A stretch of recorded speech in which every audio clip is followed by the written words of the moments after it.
30 minute का वक्त हमने उसके लिए तय कर रखा है। इस तरह से ये 2 घंटे की बहस पूरी होगी। 2-3 बुनियादी बातें हैं जिनका हमें ध्यान रखना है। किसी भी किस्म की नारेबाजी में हमें शरीक नहीं होना है।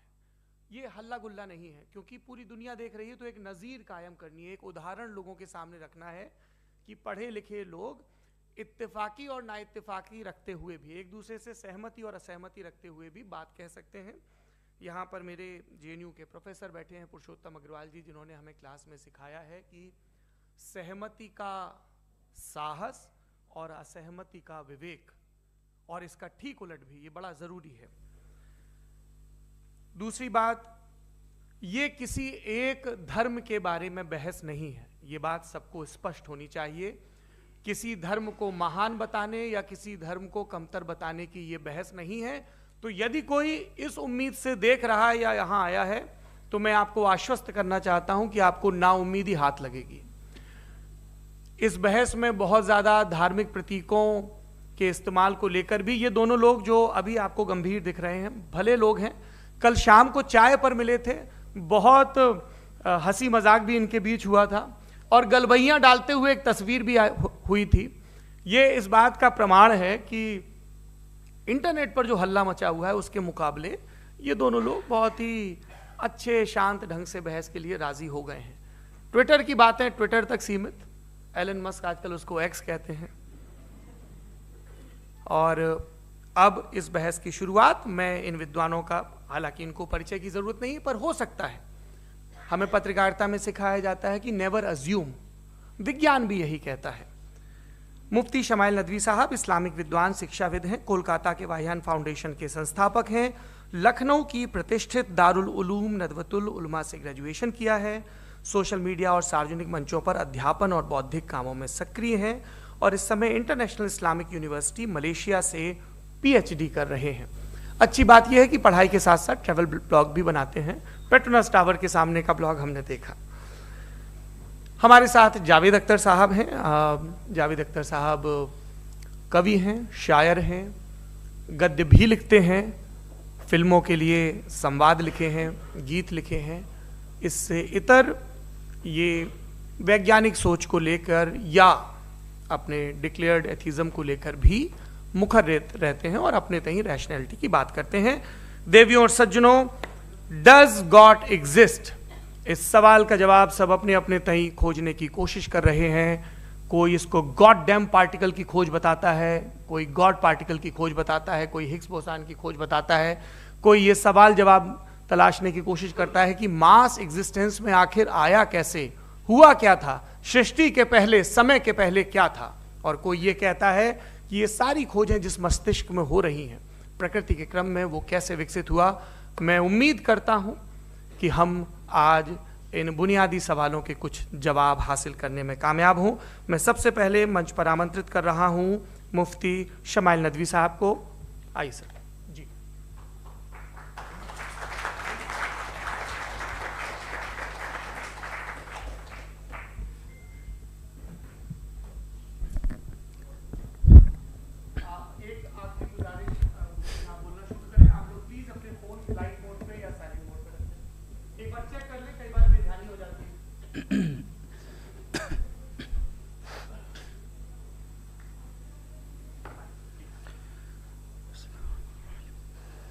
तमाम तारीफ़ें उस क्रिएटर के लिए जिसने इस यूनिवर्स को एक मकसद के तहत पैदा किया है। रिस्पेक्टेड जनाब जावेद अख्तर साहब, मिस्टर सौरभ द्विवेदी और respected audience, thank you all for being here today.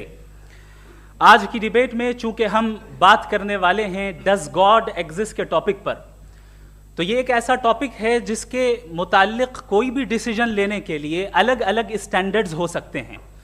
लिहाजा डिबेट के शुरू में ये ज़रूरी है कि हम ये जान लें कि आज के इस टॉपिक में कौन सा स्टैंडर्ड सही होगा और कौन सा गलत होगा। सबसे पहला स्टैंडर्ड जिसे मैं समझता हूं कि हमारे रिस्पेक्टेड जनाब जावेद अख्तर साहब बड़ी तेज़ी के साथ उसकी तरफ लपकेंगे, वो है साइंस। जबकि साइंस दर हकीकत खुदा के एग्जिस्टेंस को डायरेक्टली साबित करने या उसके एग्जिस्टेंस को डिनाई करने के लिए स्टैंडर्ड नहीं बन सकती। और उसकी वजह क्या है? ये मैं नहीं कह रहा, ये वो लोग कह रहे हैं जो साइंस के एक्सपर्ट्स हैं। नेशनल एकेडमी ऑफ साइंस कहती है science doesn't have the processes to prove और disprove the existence of God. Why? क्योंकि साइंस का ताल्लुक एम्पेरिकल एविडेंस से है, और एम्पेरिकल एविडेंसेस का ताल्लुक हमारे नेचुरल और फिजिकल वर्ल्ड से है, जबकि गॉड नॉन फिजिकल और सुपर नेचुरल रियलिटी है। लिहाजा नॉन फिजिकल रियलिटी को आप उस टूल के साथ नहीं चेक कर सकते जिसका काम फिजिकल रियलिटी को तलाश करना है। लिहाजा आज इस डिबेट में गॉड की एग्जिस्टेंस को साबित करने या उसे डिनाई करने में साइंटिफिक एविडेंस को एक्सेप्ट नहीं किया जाएगा। दूसरा स्टैंडर्ड हो सकता है रेविलेशन, कि रेविलेशन के जरिए हम यह साबित करें कि गॉड एग्जिस्ट करता है या नहीं। लेकिन यह स्टैंडर्ड भी आज इररेलेवेंट है। क्यों? क्योंकि रेविलेशन मेरे नजदीक सोर्स ऑफ नॉलेज है, वैलिड सोर्स ऑफ नॉलेज है, लेकिन हमारे जावेद अख्तर साहब के नजदीक ये वैलिड सोर्स ऑफ नॉलेज नहीं है। लिहाजा आज की डिबेट में मैं एक भी एविडेंस किसी भी मजहबी स्क्रिप्चर से नहीं दूंगा, ताकि जावेद अख्तर साहब के लिए वो अनएक्सेप्टेबल ना हो। तीसरा जो मेयार हो सकता है वो है ऑब्जर्वेशन, कि भाई कोई कहे कि हमें खुदा दिखाओ, अगर है तो दिखाओ, या ये कि खुदा के एग्जिस्टेंस पर एम्पेरिकल एविडेंस दो, तो ये है दर हकीकत गलत टूल का इस्तेमाल करना। ये ऐसा ही है कि जावेद साहब मुझसे ये मुतालबा करें कि मुफ्ती साहब आप मेटल डिटेक्टर के जरिए प्लास्टिक डिटेक्ट करके दिखाएं। अब चूंकि प्लास्टिक डिटेक्ट नहीं हो पा रही है, लिहाजा plastic does not exist. No, you are using the wrong tool. इस टूल से प्लास्टिक को डिटेक्ट नहीं किया जाता।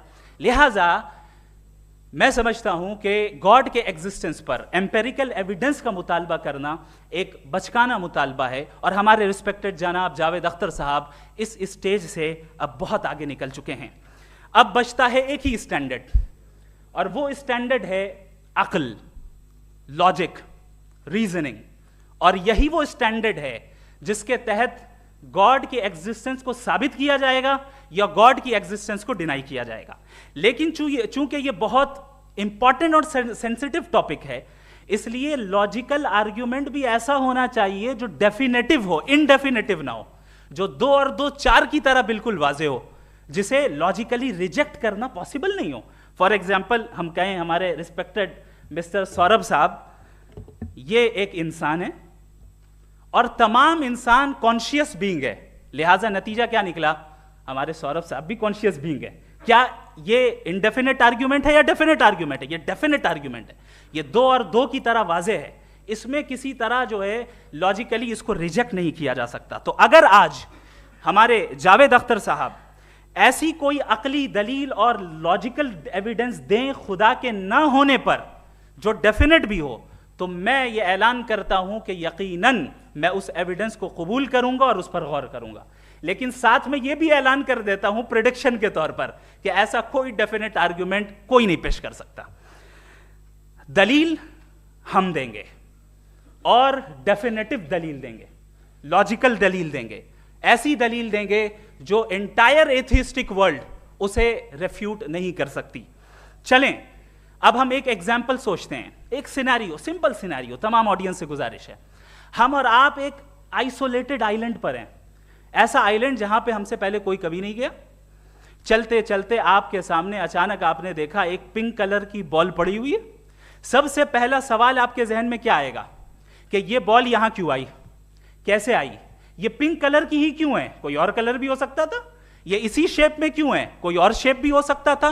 नेचुरली आप इस तरफ पहुंचेंगे कि कोई ना कोई है जिसने इन स्पेसिफिक प्रॉपर्टीज के साथ इस बॉल को बनाया है और यहां पे रखा है। चूंकि आप जानते हैं कि ये जो बॉल है इसका एग्जिस्ट करना जरूरी नहीं है, ये एग्जिस्ट कर भी सकती थी, नहीं भी कर सकती थी, और एग्जिस्ट करना ही था तो किसी और फॉर्म में करती, किसी और कलर में करती। अब आप इस बॉल को एक्सपैंड करते चले जाएं, एक्सपैंड करते चले जाएं, एक्सपैंड करते चले जाएं, यहां तक कि ये बॉल यूनिवर्स के साइज की हो जाए। बताइए कि क्या साइज के बढ़ जाने से सवाल बदल जाएगा? हरगिज नहीं बदलेगा। अभी भी सवाल रहेगा, ये यूनिवर्स कहां से आया, इन स्पेसिफिक प्रॉपर्टीज के साथ कहां से आया, क्यों आया, किसने बनाया, ये सवाल उस वक्त भी वैलिड रहेगा। लेकिन ये सवाल अगर हम जनाब जावेद अख्तर साहब से करें तो चूंकि इनका वर्ल्ड व्यू एथिस्टिक है, और सिर्फ इनका नहीं, मतलब जितने भी एथिस्ट हैं और एथिस्टिक वर्ल्ड व्यू को रखने वाले से अगर आप ये सवाल करें कि ये यूनिवर्स कहां से आया, तो इनका जवाब या तो आर्ग्यूमेंट फ्रॉम इग्नोरेंस होगा या डॉगमेटिक होगा। या तो ये कहेंगे कि मुझे नहीं पता कि ये कहां से आया, लिहाजा गॉड डज नॉट एग्जिस्ट, ये आर्ग्यूमेंट फ्रॉम इग्नोरेंस है। या ये कहेंगे कि ये यूनिवर्स खुद ब खुद बन गया, इसका मतलब ये है कि उस बॉल को भी खुद ब खुद बन जाना चाहिए, लेकिन बॉल के ताल्लुक से ये एक्सप्लेनेशन एक्सेप्ट नहीं की जाएगी कि ये खुद ब खुद बन गई, लेकिन यूनिवर्स के ताल्लुक से कर दिया जाएगा। इसे हम दूसरे अल्फाज में डॉगमा भी कह सकते हैं। दूसरी चीज, हमारे जावेद अख्तर साहब जरूर गॉड ऑफ गैप्स की मिसाल भी जरूर देंगे, और मिसाल देंगे कि पहले ज़माने में बिजलियां कड़कती थी तो लोगों ने किसी एक खुदा की तरफ, और बारिश होती थी तो दूसरे खुदा की तरफ मंसूब कर दिया, उनके पास दलील नहीं थी। यह हमारा वर्ल्ड व्यू है ही नहीं, यह हमारा वर्ल्ड व्यू है ही नहीं, क्योंकि नेचुरल फिनोमेना के प्रोसेस की इंटरप्रिटेशन को जान लेने से यह कहां से साबित हो गया कि गॉड एग्जिस्ट नहीं करता है। इस पर मैं इंशाअल्लाह अभी आगे बात करूंगा।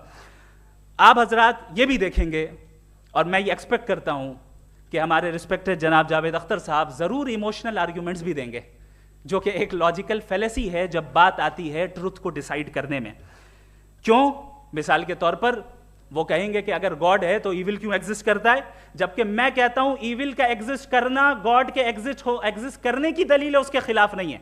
चूंकि अगर गॉड है तो हम सब उसके सामने अकाउंटेबल हैं, और अगर हम अकाउंटेबल हैं तो अकाउंटेबिलिटी के लिए ईविल का मौजूद होना जरूरी है, उसके बगैर हम अकाउंटेबल नहीं हो सकते। और अगर हम अकाउंटेबल नहीं हैं तो हम जनाब जावेद अख्तर साहब से पूछेंगे कि आप बताएं कि फिर सफरिंग इस दुनिया में क्यों है? अगर खुदा नहीं है तो सफरिंग क्यों है? और उन लोगों के जज्बे का क्या जिनके अंदर सफरिंग के बाद इंतकाम लेने का जज्बा पाया जाता है और वो इस दुनिया से ऐसे ही चले गए, क्या उनकी सारी तकलीफें बेकार चली जाएंगी? अब आ जाएं उसी एग्जाम्पल की तरफ कि बॉल, मुझसे अगर कोई पूछे इस बॉल को किसने बनाया और या इस एक्सपेंडेड बॉल को किसने बनाया, मैं कहूंगा कि चूंकि ये यूनिवर्स और इस यूनिवर्स की तमाम चीजें कॉन्टिंजेंट हैं। कॉन्टिंजेंट होने का मतलब ये होता है कि जो अपने एग्जिस्टेंस पे किसी के ऊपर डिपेंड करती हो, तो जाहिर है ये यूनिवर्स कॉन्टिंजेंट है। और अगर कोई चीज कॉन्टिंजेंट नहीं है तो मैं रिक्वेस्ट करूंगा कि मुझे दिखा दें कि कौन सी चीज यूनिवर्स में कॉन्टिंजेंट नहीं है, हम भी जरा गौर कर लें और हम भी देख लें।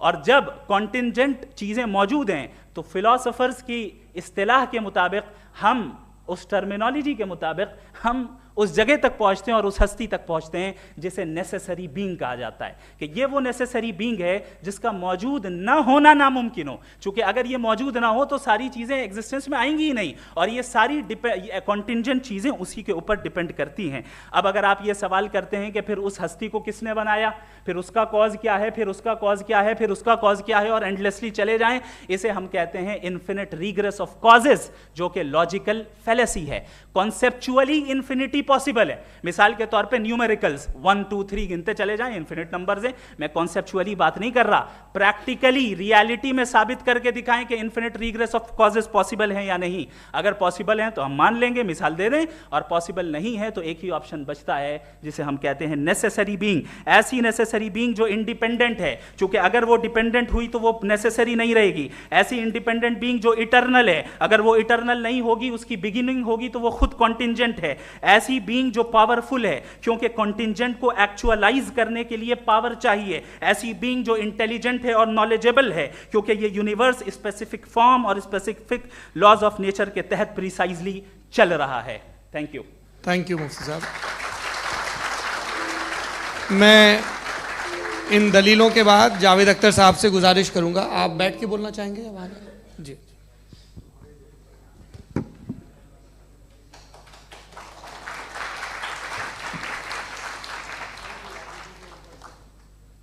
पहले तो मैं मुफ्ती साहब को एक अच्छी खबर देना चाहूँगा कि मेरी नॉलेज साइंस के बारे में बड़ी मामूली है, तो आप फिक्र ना करें उसकी, लेकिन कुछ कॉमन सेंस है मुझ में। देखिए, ये खुदा का तस्वुर कोई नया तस्वुर नहीं है, ये सदियों से रहा है। ये कुछ रिलीजन 3000 साल पुराने होंगे, 4000 साल पुराने होंगे, लेकिन इंसान कोई 10,000 12,000 साल से एग्जिस्ट करता है होमोसेपियन की शक्ल में, और हमेशा कुछ ना कुछ मज़हब रहे। ये मज़हब जाहिलों के नहीं थे, ये मज़हब एक ऐसी ग्रीक सोसाइटी के थे यहाँ बड़े बड़े फिलोसफर्स पैदा हो गए। ये मज़हब इजिप्शियंस के थे जिन्होंने पिरामिड्स बनाए थे, ये रोमन्स के थे कि जिनका आर्किटेक्चर और सेनेट यानी पहली बुनियाद डेमोक्रेसी की लिमिटेड थी मगर डेमोक्रेसी थी, ये उन लोगों ने किए थे। तो इनका जो जुपिटर था, रा था, ज़्यूस था, उन्हें उस पर इतना ही एतमाद था जितना आज किसी मजहबी आदमी को अपने खुदा पे होगा। क्रिश्चियनिटी आने से पहले यूरोप में एक मज़हब था जर्मेनिक रिलीजन, उसका एक खुदा था, उसकी एक बीवी थी, उसके 2 बेटे थे, एक बेटी थी। फिर जर्मनी में जब यूरोप में क्रिश्चियनिटी आई तो वो खुदा, उसकी बीवी और पूरे ख़ानदान चला गया। तो हमने अगर हम हिस्ट्री देखें तो खुदा जो हैं वो ज़्यादातर फ़ानी है, वो हमेशा रहे नहीं। और वो जो लोग इन्हें मानते थे उनको आप कहें वो तो जाहिल थे, उन्हें तो कुछ पता ही नहीं था, ऐसा नहीं है। वो अपने वक्त में बड़े काबिल लोग थे और अपने वक्त में उन्होंने बड़े बड़े काम किए हैं, फिलोसफर्स थे, साइंटिस्ट थे, लेकिन उनका मज़हब कहाँ गया, उनके खुदा कहाँ गए? आज जो खुदा हैं दुनिया में लोग उन्हें मानते हैं। आपको क्या मालूम कि कितने बरसों के बाद क्या होने वाला है? हम यूरोप में देखते हैं तो चर्च खाली हैं। तो वक्त के साथ चीज़ें बदलती हैं। जहाँ तक इसका ताल्लुक़ है मज़हबों का, हर मज़हब आपसे एक चीज़ मांगता है, फेथ। ये फेथ क्या चीज़ होती है? What is the difference between faith and belief? ये तो बहुत ही अहमकाना बात होगी कि कोई आदमी कहे साहब अगर खुदा है तो मुझे दिखाइए। ये तो जाहिलाना बात हुई। मैंने तो नॉर्थ पोल नहीं देखा है मगर मैं मानता हूँ कि नॉर्थ पोल है।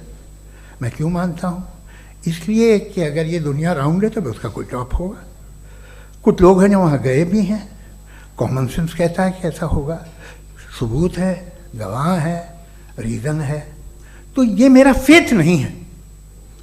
तो फेथ में और बिलीफ में डिफरेंस क्या है? जो मजहब मांगता है आपसे, हर मजहब फेथ मांगता है। फेथ का मतलब ये है कि ना कोई गवाह हो, ना कोई सबूत हो, ना कोई रैशनल हो, ना कोई लॉजिक हो, ना कोई प्रूफ हो, मगर तुम एक बात को मानो। ये है फेथ। वरना बिलीफ होता। अगर इसमें कुछ भी सबूत होते, गवाह होते, तो फिर इसे आप बिलीफ कहते हैं। जैसे मेरा बिलीफ है कि नॉर्थ पोल है, मेरा फेथ थोड़ी है। फेथ इन तमाम शर्तों को रद्द करता है। तो फिर स्टुपिडिटी क्या है? अगर मैं एक बात ऐसी मानूं जिसकी ना कोई लॉजिक है, ना कोई रैशनल है, ना कोई प्रूफ है, ना कोई गवाह है, ना कोई सबूत है, और मैं उसे मानूं, तो ये स्टुपिडिटी हुई। इसे ही भाई कल को मैं यकीन कर लूं कि एलॉन मस्क जो है मेरा भाई है, तो मुझे इंतहाई खुशी होगी, सुकून भी बहुत मिलेगा मुझे। लेकिन और कहे भाई क्यों मानते हो, क्या सबूत है? भाई वो तो अमेरिकन है और तुम तो इंडियन हो, वो तो नस्ल अलग है, तुम्हें कभी मिले भी नहीं। साहब देखिए मेरा फेथ है, इस पर बात ना किया। फेथ का मतलब ही यह है कि आप प्रूव नहीं कर सकते। अगर आप प्रूव कर सकते हो तो फेथ की जरूरत ही नहीं, फिर तो आप बात करेंगे, आप कितनी बहस कर लीजिए। अल्टीमेटली दुनिया का हर मजहब फेथ पे टिका है, और फेथ का मतलब है एक ऐसा यकीन जिसका कोई सबूत, कोई गवाह, कोई रैशनल नहीं। अब आप ये कहें, क्या आप ये क्यों कह रहे हैं कि साहब ये कायनात किसने बनाई? कमाल ये है कि आपने बताया कि एक आइलैंड पे गए और एक बॉल देखी। आपने ये नहीं कहा कि आइलैंड किसने बनाया, आपको सिर्फ बॉल पे हैरत हुई। हमने आइलैंड पे हमने हैरत नहीं की, होते हैं आइलैंड। इसी तरह ये आइलैंड है, सितारे, ये गैलेक्सीज, ये सब आइलैंड हैं खला में। हम उन्हें टेकन फॉर ग्रांटेड लेते हैं, हम पूछते नहीं किसने बनाए। आपने जजीरे के बारे में भी नहीं पूछा है। मेरी पैदाइश कैसे हुई? क्या मैं प्लान्ड पैदा हुआ था? I was plan to be born, या एक लकी स्पर्म था जो किसी एक से चिपक गया? मेरी पैदाइश रैंडम। और इंसाफ जिसे आप कहते हैं, इंसाफ का तो नेचर से कोई वास्ता ही नहीं है। जो आप कहते हैं कि एक दिन इंसाफ मिलेगा, इंसाफ is a human concept, nature में कोई इंसाफ नहीं। अगर शेर हिरन को खा जाता है तो उसे कोई सजा नहीं मिलती। अगर एक आंधी आती है और हरे भरे पेड़ों को उखाड़ के फेंक देती है तो आंधियों की जेल नहीं होती है। नेचर में इंसाफ नहीं, इसलिए मुझे नेचर को इंसाफ की जरूरत भी नहीं। नेचर तमाम एक है। अब हम कहें कि साहब ये देखिए जो मैंने खाना खाया था ये मेरी आंख तो नहीं यूं कर दिया उसे तो इसे सजा मिलनी नहीं, वो सिस्टम है, ऐसे ही चल रहा है।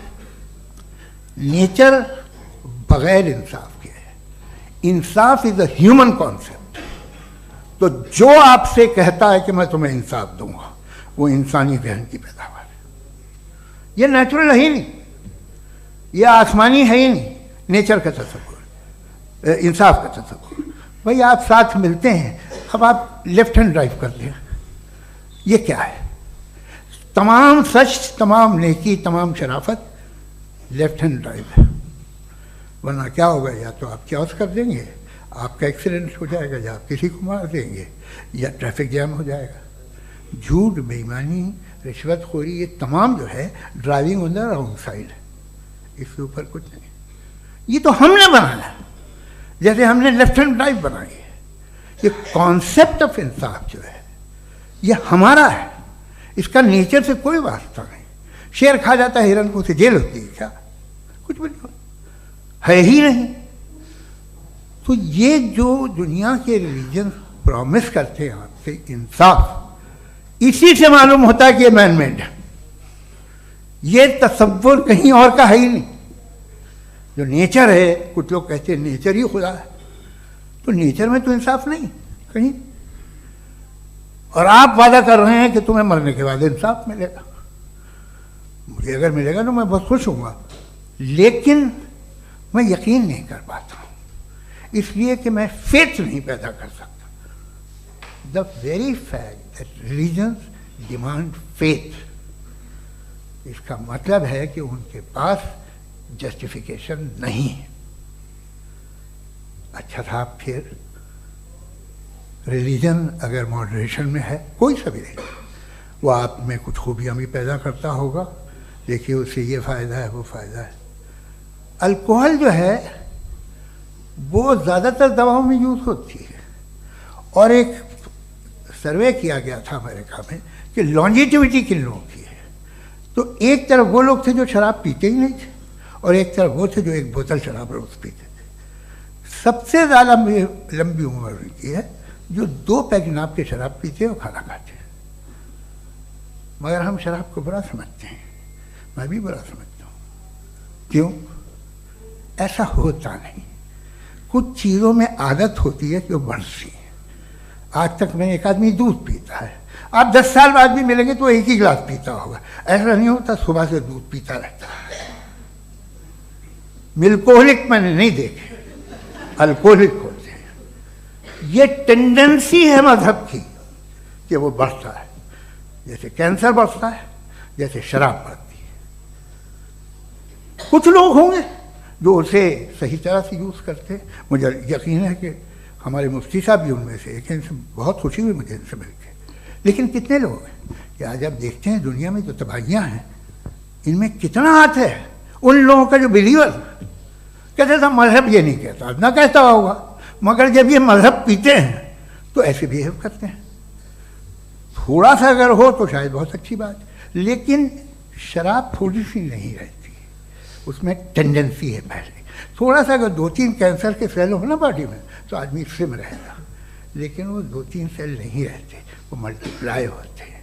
जावेद साहब, टाइम पूरा हो गया। टाइम हो गया तो बस बात खत्म हो गई। अच्छा, मुझे कुछ और कहने को था भी नहीं। जी, मैं पहले जवाबी दौर के लिए इनवाइट कर रहा हूं मुफ्ती साहब को। Your rebuttal round 1, you have 7 minutes.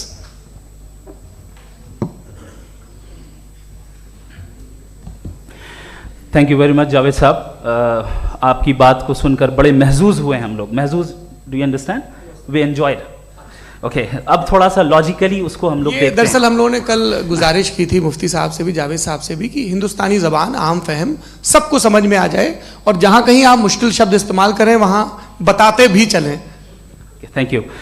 तो सबसे पहले हमारे रिस्पेक्टेड जावेद साहब ने हवाला दिया कि खुदा फ़ानी है, कितने मजहब आगे चले गए, किसी ने जुपिटर को खुदा माना, किसी ने किसी को माना। मैं कहता हूँ जिसने कॉन्टिंजेंट चीज़ को खुदा माना, गलत माना, वो खुदा ही नहीं, वो खुदा ही नहीं है।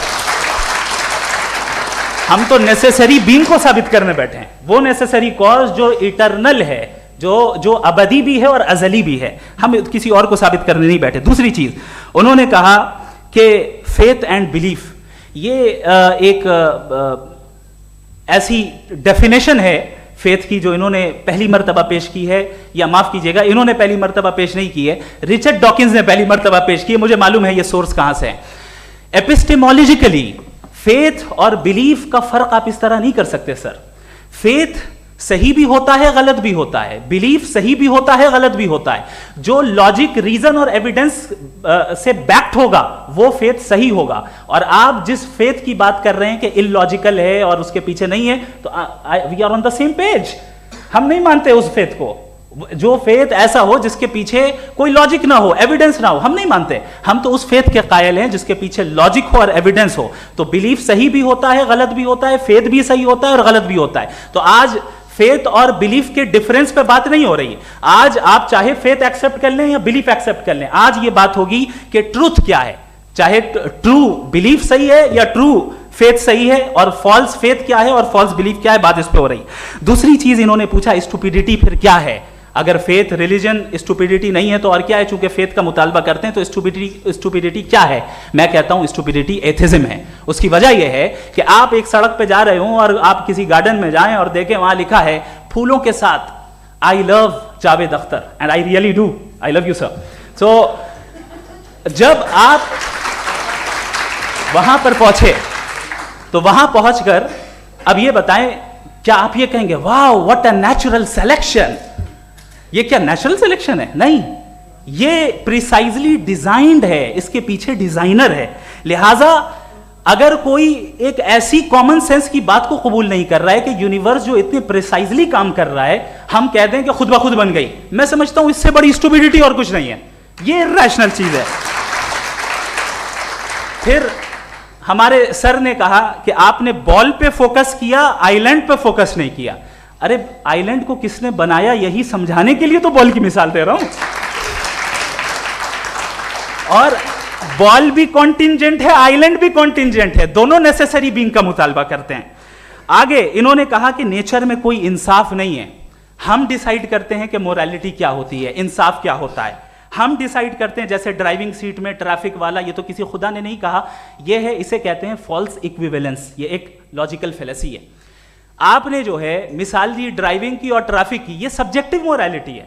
आप सब्जेक्टिव मोरालिटी को मिसाल बनाकर ऑब्जेक्टिव मोरालिटी के ऊपर नहीं थोप सकते। इंसाफ की ऑब्जेक्टिव मोरालिटी है। अगर आप ये कहते हैं कि नेचर में इंसाफ नहीं है तो इंसाफ का न होना ये नेचुरल हुआ, तो फिर नेचर को नेचर रहने दे, क्यों हम इतना स्ट्राइव कर रहे हैं दुनिया में इंसाफ लाने के लिए? ये तो इलॉजिकल बात है, इरैशनल बात है। इसलिए बहुत सी चीजें ऐसी हैं जो ऑब्जेक्टिवली जो है इविल या गुड हैं, और बहुत सी चीजें ऐसी हैं जो सब्जेक्टिवली हैं। सब्जेक्टिवली जो मोरल होता है या इमोरल होता है उसको हम सोशल कंसेंसस से या पर्सनल प्रेफरेंस से डिसाइड करते हैं। लेकिन जो ऑब्जेक्टिव मोरालिटी है, जिसमें इंसाफ आया, जो इन्होंने बार बार रिपीट किया, ये ऑब्जेक्टिव है, सब्जेक्टिव नहीं है। अगर आप कहते हैं ये सब्जेक्टिव है तो मेरा सवाल आपसे ये है, क्या सोशल कंसेंसस के जरिए अगर जुल्म को सही करार दे दिया जाएगा तो आप जुल्म को जस्टिफाई करेंगे? दूसरी चीज इन्होंने ये कहा कि 2 पैक शराब पी लें तो वो उतने पे नहीं रहता, बढ़ जाता है। यही मामला मजहब के साथ है। 2 पैक आप पी लें बढ़ेगा। तो ये एक ऐसी मिसाल है, इसको कहीं भी फिट कर लें कि आप एथिज्म पे जब फिट करें, जब आप 2 पैक एथिज्म का लेंगे ना तो वो बढ़ बढ़ के नॉर्थ कोरिया बनेगा। Thank you.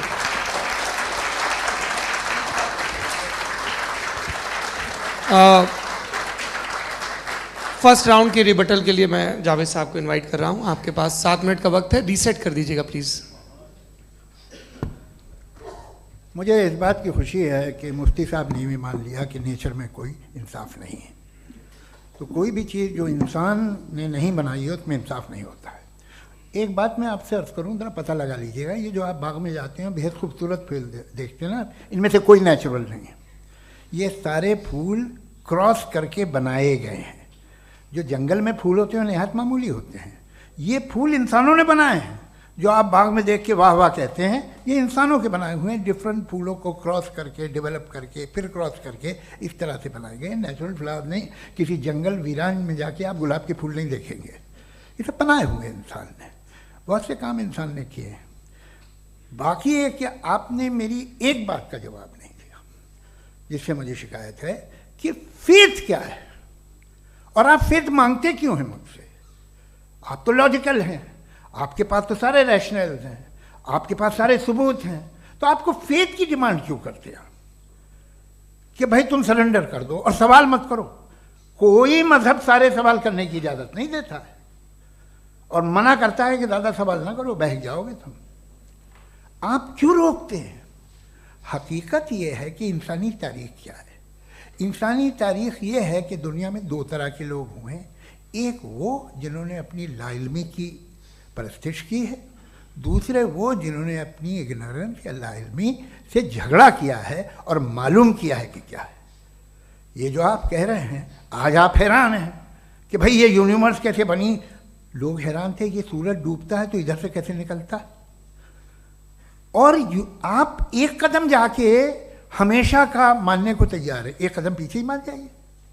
भाई आप इसके बाद जाते हो, कहते सवाल ना करना कि ये कहाँ से आया, ये पावर तो हमेशा से हमेशा रहेगी। तो आप यूनिवर्स के बारे में मानने में क्या तकलीफ है? एक कदम पहले रुक जाइए। ये हमेशा से थी या नहीं थी, हमें मालूम नहीं है। और ये कहना कि हमें मालूम नहीं है, कमाल ये है कि दुनिया के सारे मजहब सब जानते हैं ये दुनिया कैसे बनी थी, कैसे मिटेगी, मरने के बाद क्या होगा, इनको सब इल्म है। इनको किसी को डायनासोर होते थे पहले ये नहीं पता था, किसी को नहीं पता। किसी भी दुनिया की मजहबी किताब में डायनासोर का जिक्र नहीं है। लेकिन बाकी सब बातें, how to make universe in 4 easy lessons and बाकी सब पता है। जिसको सब पता है वो गड़बड़ है। हम में ये इनकिसार, ये ह्यूमिलिटी होनी चाहिए कि हम ये कहें कि हमें ये बहुत सारी बातें नहीं मालूम, लेकिन हम उनकी परस्तिश ना करना, अपनी लाइल्मी को की परस्तिश ना करें, हम उसे पता लगाने की कोशिश करें। जिस दुनिया में आप बैठे हैं सर, ये हॉल जो है, ये इलेक्ट्रिसिटी जो है, ये माइक जो है, जिस हवाई जहाज से आप आए थे, वो जिस कार से आप यहाँ आए हैं, ये सब उन लोगों की बनाई हुई है जिन्होंने सवाल किए थे। ये दुनिया जिसमें आप आज आराम से हैं, ये उन लोगों की बनाई है कि जिन्होंने सवाल किए थे। और हर स्टेज पे इन सवालों को मकरूह कहा गया था, गलत कहा गया था। आप ज़रा तारीख पढ़िए, एक बड़ी दिलचस्प किताब है बर्ट्रैंड रसेल की, जिसमें उसने रिलीजन एंड साइंस कि कब से रिलीजन जो है साइंस के अगेंस्ट है। और हद तो ये है कि भाप के इंजन के खिलाफ थे, स्टीम इंजन के भी खिलाफ थे, और फतवे हुए उन पर, वेटिकन ने दिए।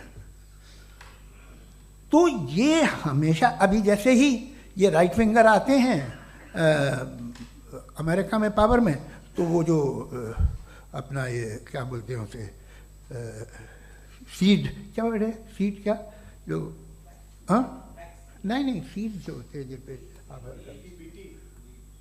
जी नहीं भाई, वो जो ह्यूमन बॉडी के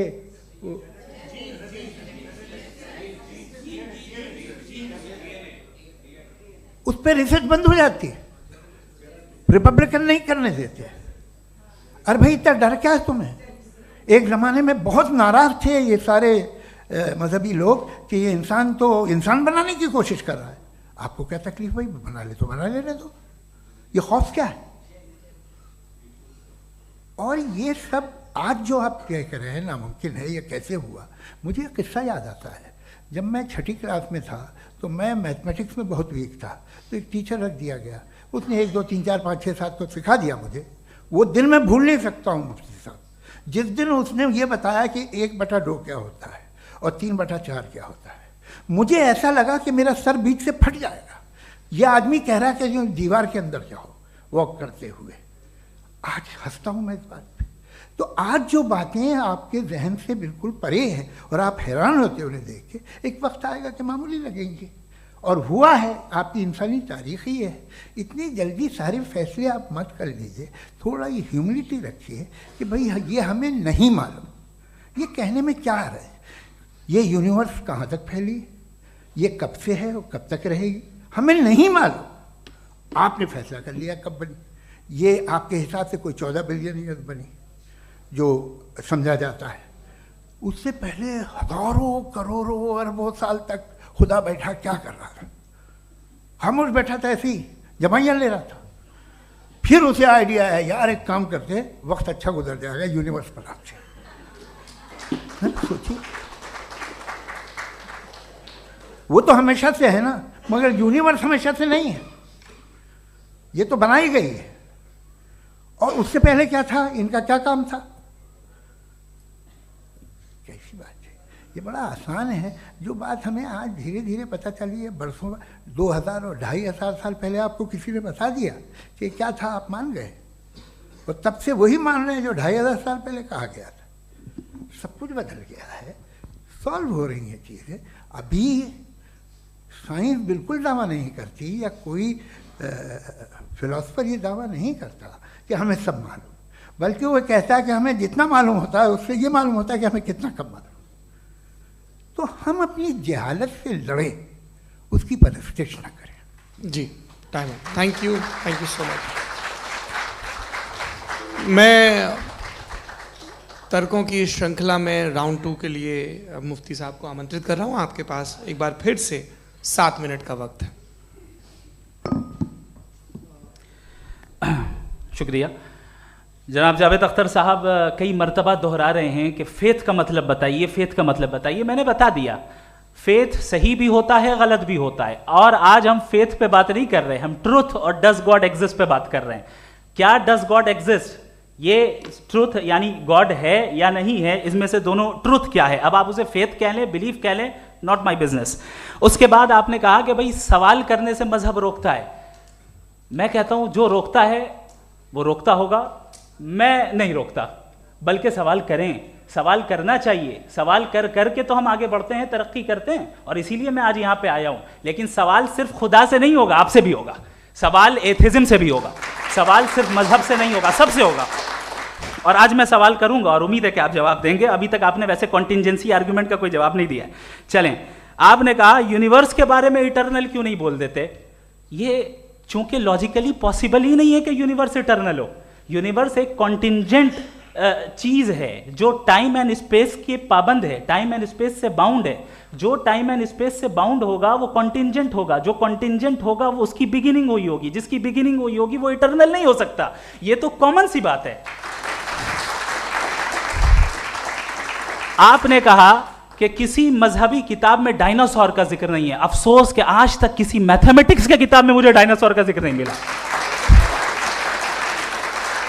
तो इसका मतलब मैथमेटिक्स की किताब बेकार है? नहीं, उसका वो टॉपिक नहीं है। रेवलेशन का और मजहबी किताबों का टॉपिक ये नहीं है कि आपको आके बताए साइकिल कैसे बनाते हैं, या आकर ये बताएं कि जो है डायनासोर कब था।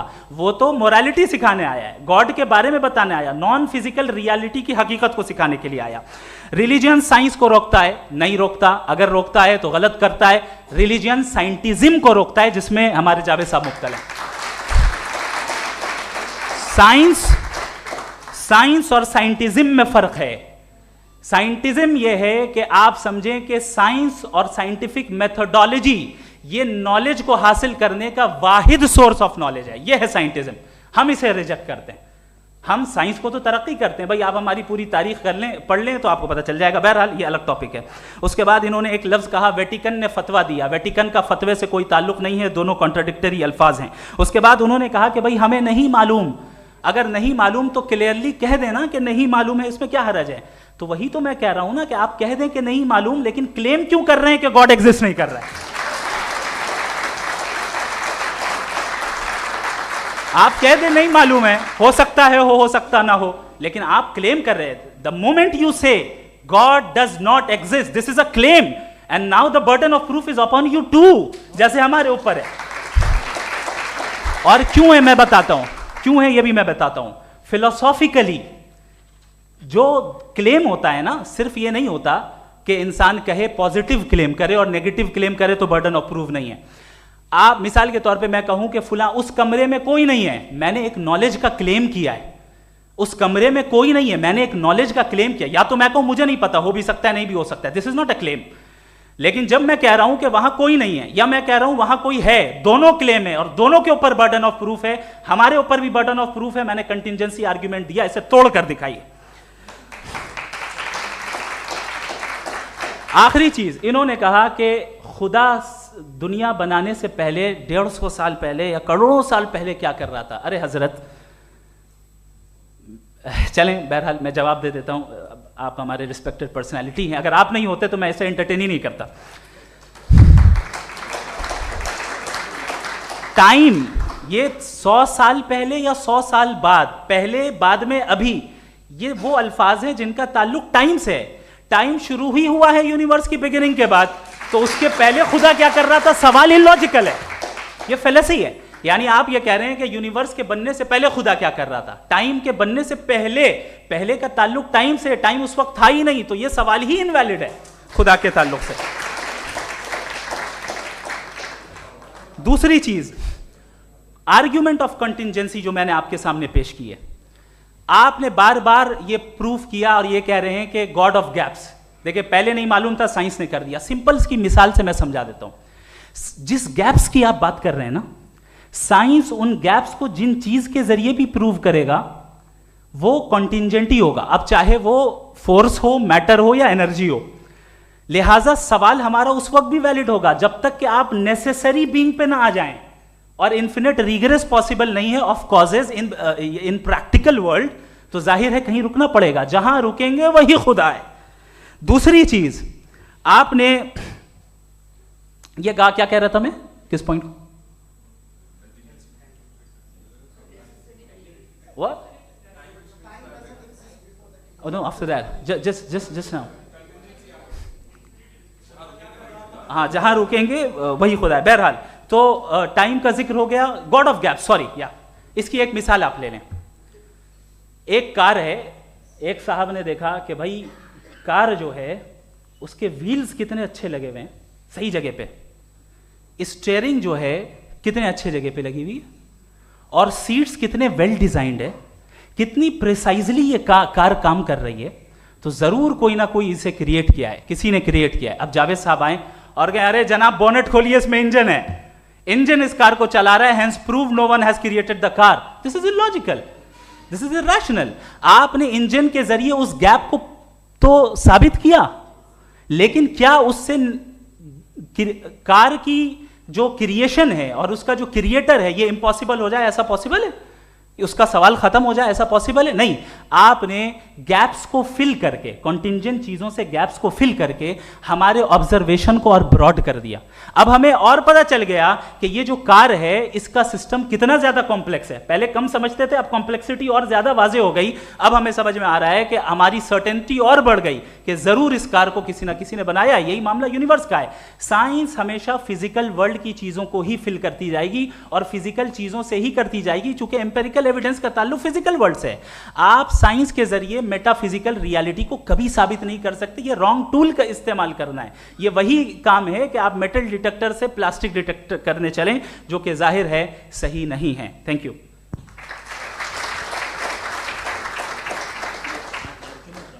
जी, ये आर्ग्यूमेंट का राउंड 2 है। हाँ। 7 मिनट है। पहले तो मैं आपसे अर्ज करूं कि आपने कहा कि जब कायनात ही नहीं थी तो वक्त भी नहीं था, कुछ भी नहीं था। कैसे नहीं था? खुदा था। एक एग्जिस्टेंस तो था ना खुदा का। तो जब खुदा था तो वक्त भी होगा। ऐसा नहीं है कि कुछ भी नहीं था, खुदा था। अच्छा, बाकी एक आपने कहा साहब आप साबित कीजिए, आपके पास भी लॉजिक है, मेरे पास भी लॉजिक है। आप मेरा जिम्मेदारी नहीं है साबित करना कि खुदा है। बर्ट्रैंड रसल ने बड़ी अच्छी बात कही। बर्ट्रैंड रसल ने एक बड़ी अच्छी बात कही है। मैं आपसे अगर ये दावा करूं कि एक चाय की केतली मरीख के चारों तरफ घूम रही है, मार्स के चारों तरफ, तो यह आपका काम नहीं है कि आप साबित करें कि कोई चाय की केतली नहीं है। ये मेरा काम है, मैंने दावा किया है। ये दावा तो मजहबी लोग करते हैं कि खुदा है, मैं क्यों साबित करूं कि नहीं है? जब तक आप मुझे कन्विंस नहीं कर देंगे मैं नहीं मानूंगा। आपकी जिम्मेदारी है, मेरी जिम्मेदारी नहीं है। दोयम ये कि ये जो आप कह रहे हैं जो गैप्स हैं, ये गैप जब जब किसी मजहब को चैलेंज करते हैं, जब ऐसा कोई बात आती है तो हंगामा हो जाता है कि जब वो चैलेंज करें किसी फेथ को। ये तमाम साइंस जो है इसे मुख्तलिफ जगहों पे मुख्तलिफ वक्तों में मज़हब ने रोकने की कोशिश की है। ये किताब है रिलीजन एंड साइंस बर्टरांड रसल की, पढ़िएगा, अच्छी लगेगी आपको। तारीख़ ही है साइंस, मज़हब की साइंस से उसका यही रिश्ता है।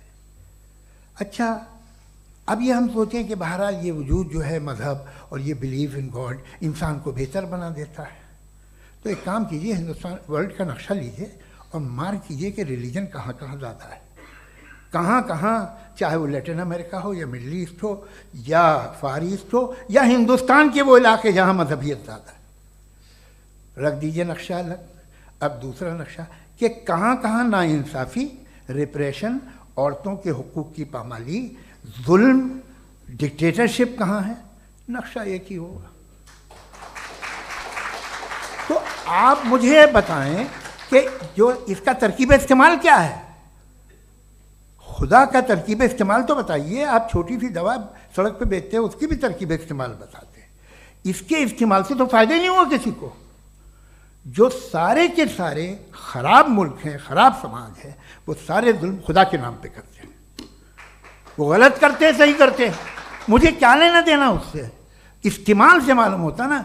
एक विस्की की बोतल कभी शायद देखी हो आपने, लाल रंग की होती है, उस पर रोशनी और छपड़ा इंतहाई खूबसूरत लगती है, क्या बिगाड़ रही है किसी का? उसका इस्तेमाल गलत है, इसलिए आप उसे नापसंद करते हैं। इसका इस्तेमाल गलत है, इस तसव्वुर का इस्तेमाल ही गलत है और हमेशा से गलत हुआ है।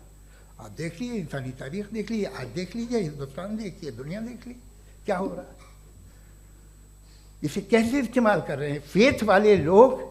क्या फेयर हैं, जस्ट हैं, जो अपने खुदाओं पे यकीन रखते हैं? वो किस तरह के लोग हैं? वो लोगों को इंसाफ देते हैं, वो बेहतर इंसान बने। तो इस दवा का फ़ायदा क्या है? चलो बहुत फ़ायदा हो रहा तो मैं इस्तेमाल कर लूँगा, मगर मुझे तो इस दवा का कोई फ़ायदा दिखता ही नहीं। मुझे तो ऐसा लगता, मैं एक और बात बताऊँ, अगर कोई आदमी मजहबी है और अच्छा आदमी है तो मैं उसकी बहुत इज्जत करता हूँ, इसलिए कि मेरा ख्याल है मजहबी आदमी का अच्छा होना मुझसे अच्छा होने से ज़्यादा मुश्किल है। भाई हर चीज़ की एक लिमिट है। आप इतना भाग सकते हैं, इतना नहीं भाग सकते, इतना वज़न उठा सकते, इतना नहीं उठा सकते, इतना दूर देख सकते हैं, इतना दूर नहीं देख सकते। उसी तरह कॉमन सेंस कहता है कि आप में नेकी का भी एक कोटा होगा। अब आप अगर सुबह जाते हैं अपनी इबादत गाह और इबादत करते हैं तो बाहर निकलते हैं तो आप तो यही महसूस करते हैं कि आपने एक बहुत अच्छा काम किया, आपकी नेकी का एक बहुत बड़ा कोटा खर्च हो गया जिससे किसी का कोई फ़ायदा नहीं हो। मैं तो नहीं जाता हूँ तो मुझे तो किसी को खाना खिलाना पड़ेगा, किसी बेवा की मदद करनी पड़ेगी, मैं अपना कोटा कैसे कंज्यूम करूँ? आप अपना कोटा, सारे मजहबी लोग इंतहाई यूजलेस कामों में यूज़ करते हैं। उसके बाद भी अगर आप में बच्ची है थोड़ी सी शराफत तो भाई वाह क्या बात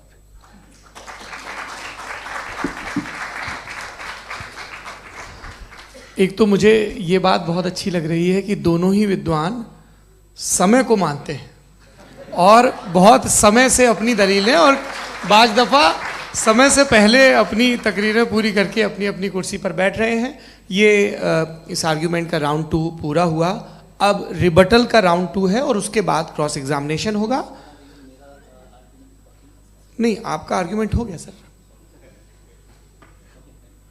हमारे यहाँ स्कूल के सिलेबस में पंच परमेश्वर कहानी पढ़ाई जाती है प्रेमचंद जी की लिखी हुई। आप निश्चिंत रहिए, आपके कोई राउंड में मिस नहीं होने दूंगा। रिबटल का राउंड 2 मुफ्ती शमाइल नदवी साहब।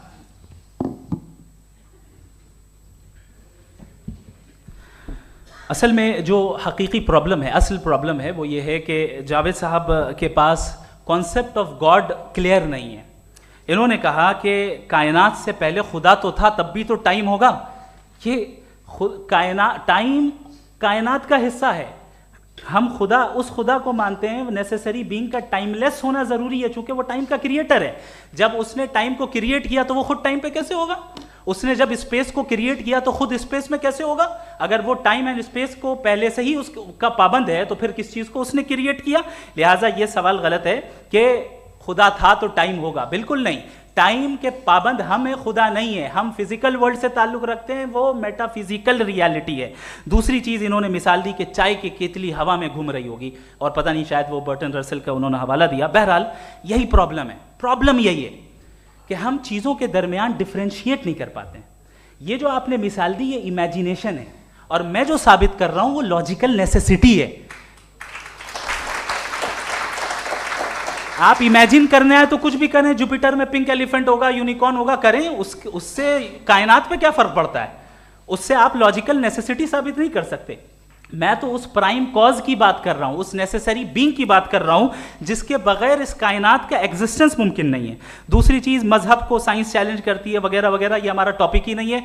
मैं इस पर बात करूंगा तो फिर मेरा वक्त चला जाएगा। मजहब के ऊपर चूंकि हमारी डिस्कशन नहीं है, साइंस को मजहब और बिलखुसूस मैं और हमारा वर्ल्ड व्यू कम अज कम साइंस को पीछे नहीं करता है, साइंटिज्म की मजम्मत करता है। इसकी वजाहत मैंने पहले कर दी। दूसरी चीज इन्होंने कहा वर्ल्ड का नक्शा लीजिए, वर्ल्ड मैप लीजिए, दो अलग अलग जगह की। हजरत मैंने ये होमवर्क किया था, और मैंने मिडिल ईस्ट का एक नक्शा लिया और यूरोप का एक नक्शा लिया, ये मजहबी इलाका और ये लिबरल और एथीस्ट इलाका। मुझे पता चला कि सबसे ज्यादा रेप केसेस जो हैं वहां पर है।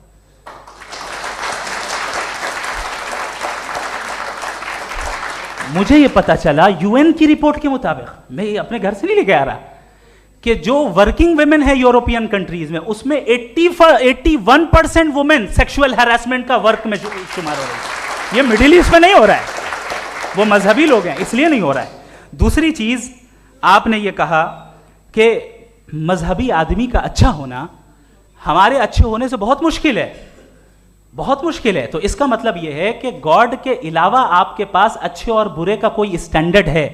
मैं चाहूंगा कि कन्वर्सेशनल स्टाइल वाली डिस्कशन और सेगमेंट पे इसी पे बात कर लेते हैं। Thank you very much.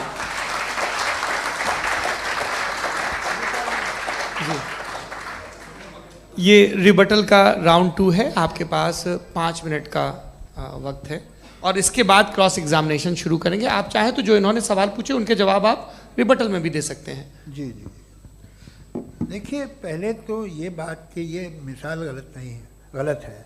इन्होंने पहले ही हमको डिसार्म कर दिया, कह लिया अकल से मामला सॉल्व नहीं हो सकता, लॉजिक से आप पहुंच नहीं सकते। ये एक मेटाफिजिकल चीज़ है। मेटाफिजिकल अजीब सा लफ्ज़ है, ठीक से किसी को माने नहीं मालूम इसके, तो ऐसा लगता है कुछ बड़ी चीज़ है।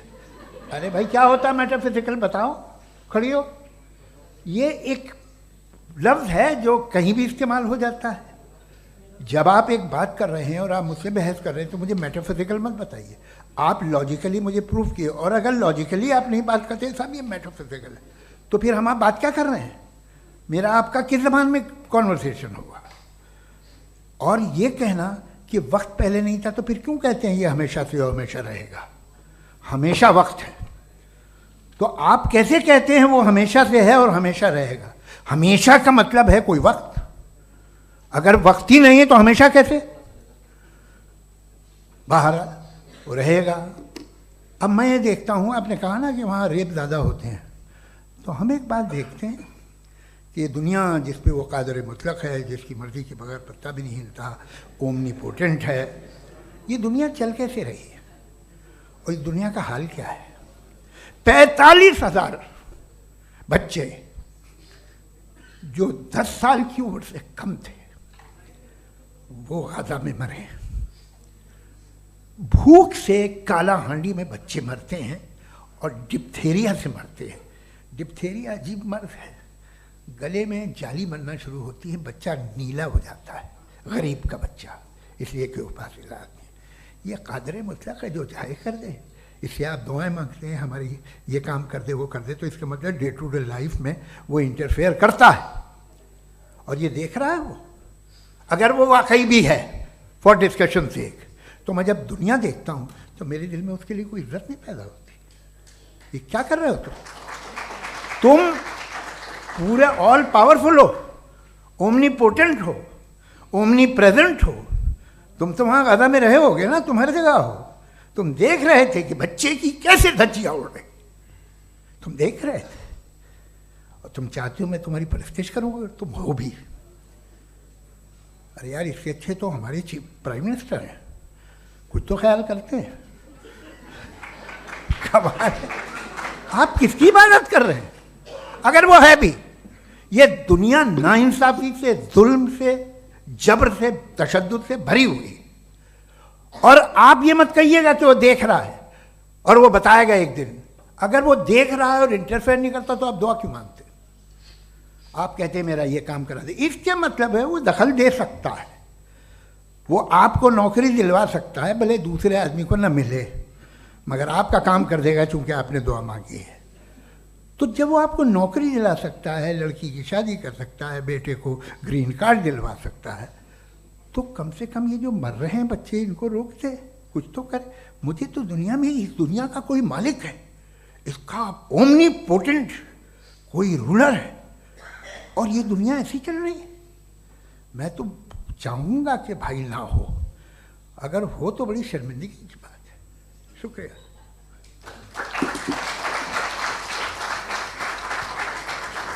देवियों और सज्जनों, इस बहस के 2 राउंड और 2 रिबटल पूरे हो चुके हैं। अब सबसे ज़रूरी और सबसे मुश्किल राउंड शुरू हो रहा है, क्रॉस एग्जामिनेशन का। अब इन विद्वानों की सज्जनता की एक परख भी होगी और वक्त हमने 16 मिनट का तय किया है। पहला सवाल आप पूछना चाहेंगे? जी बिल्कुल। पहले बोले भी आप आप माइक ले लीजिएगा हाथ में, ये नीचे से ऑन जी। मैं बोलता हूँ, ये डायस हटा सकते हैं क्या हम थोड़ा क्विकली? डायस पीछे कर दीजिए बस थोड़ा सा, है, ताकि ये जो दाएं बाएं लोग बैठे हैं, इसे हटा ही दीजिए। अब हम वहाँ तो जाने वाले नहीं। आराम से आराम से दोनों तरफ से हटा दीजिए।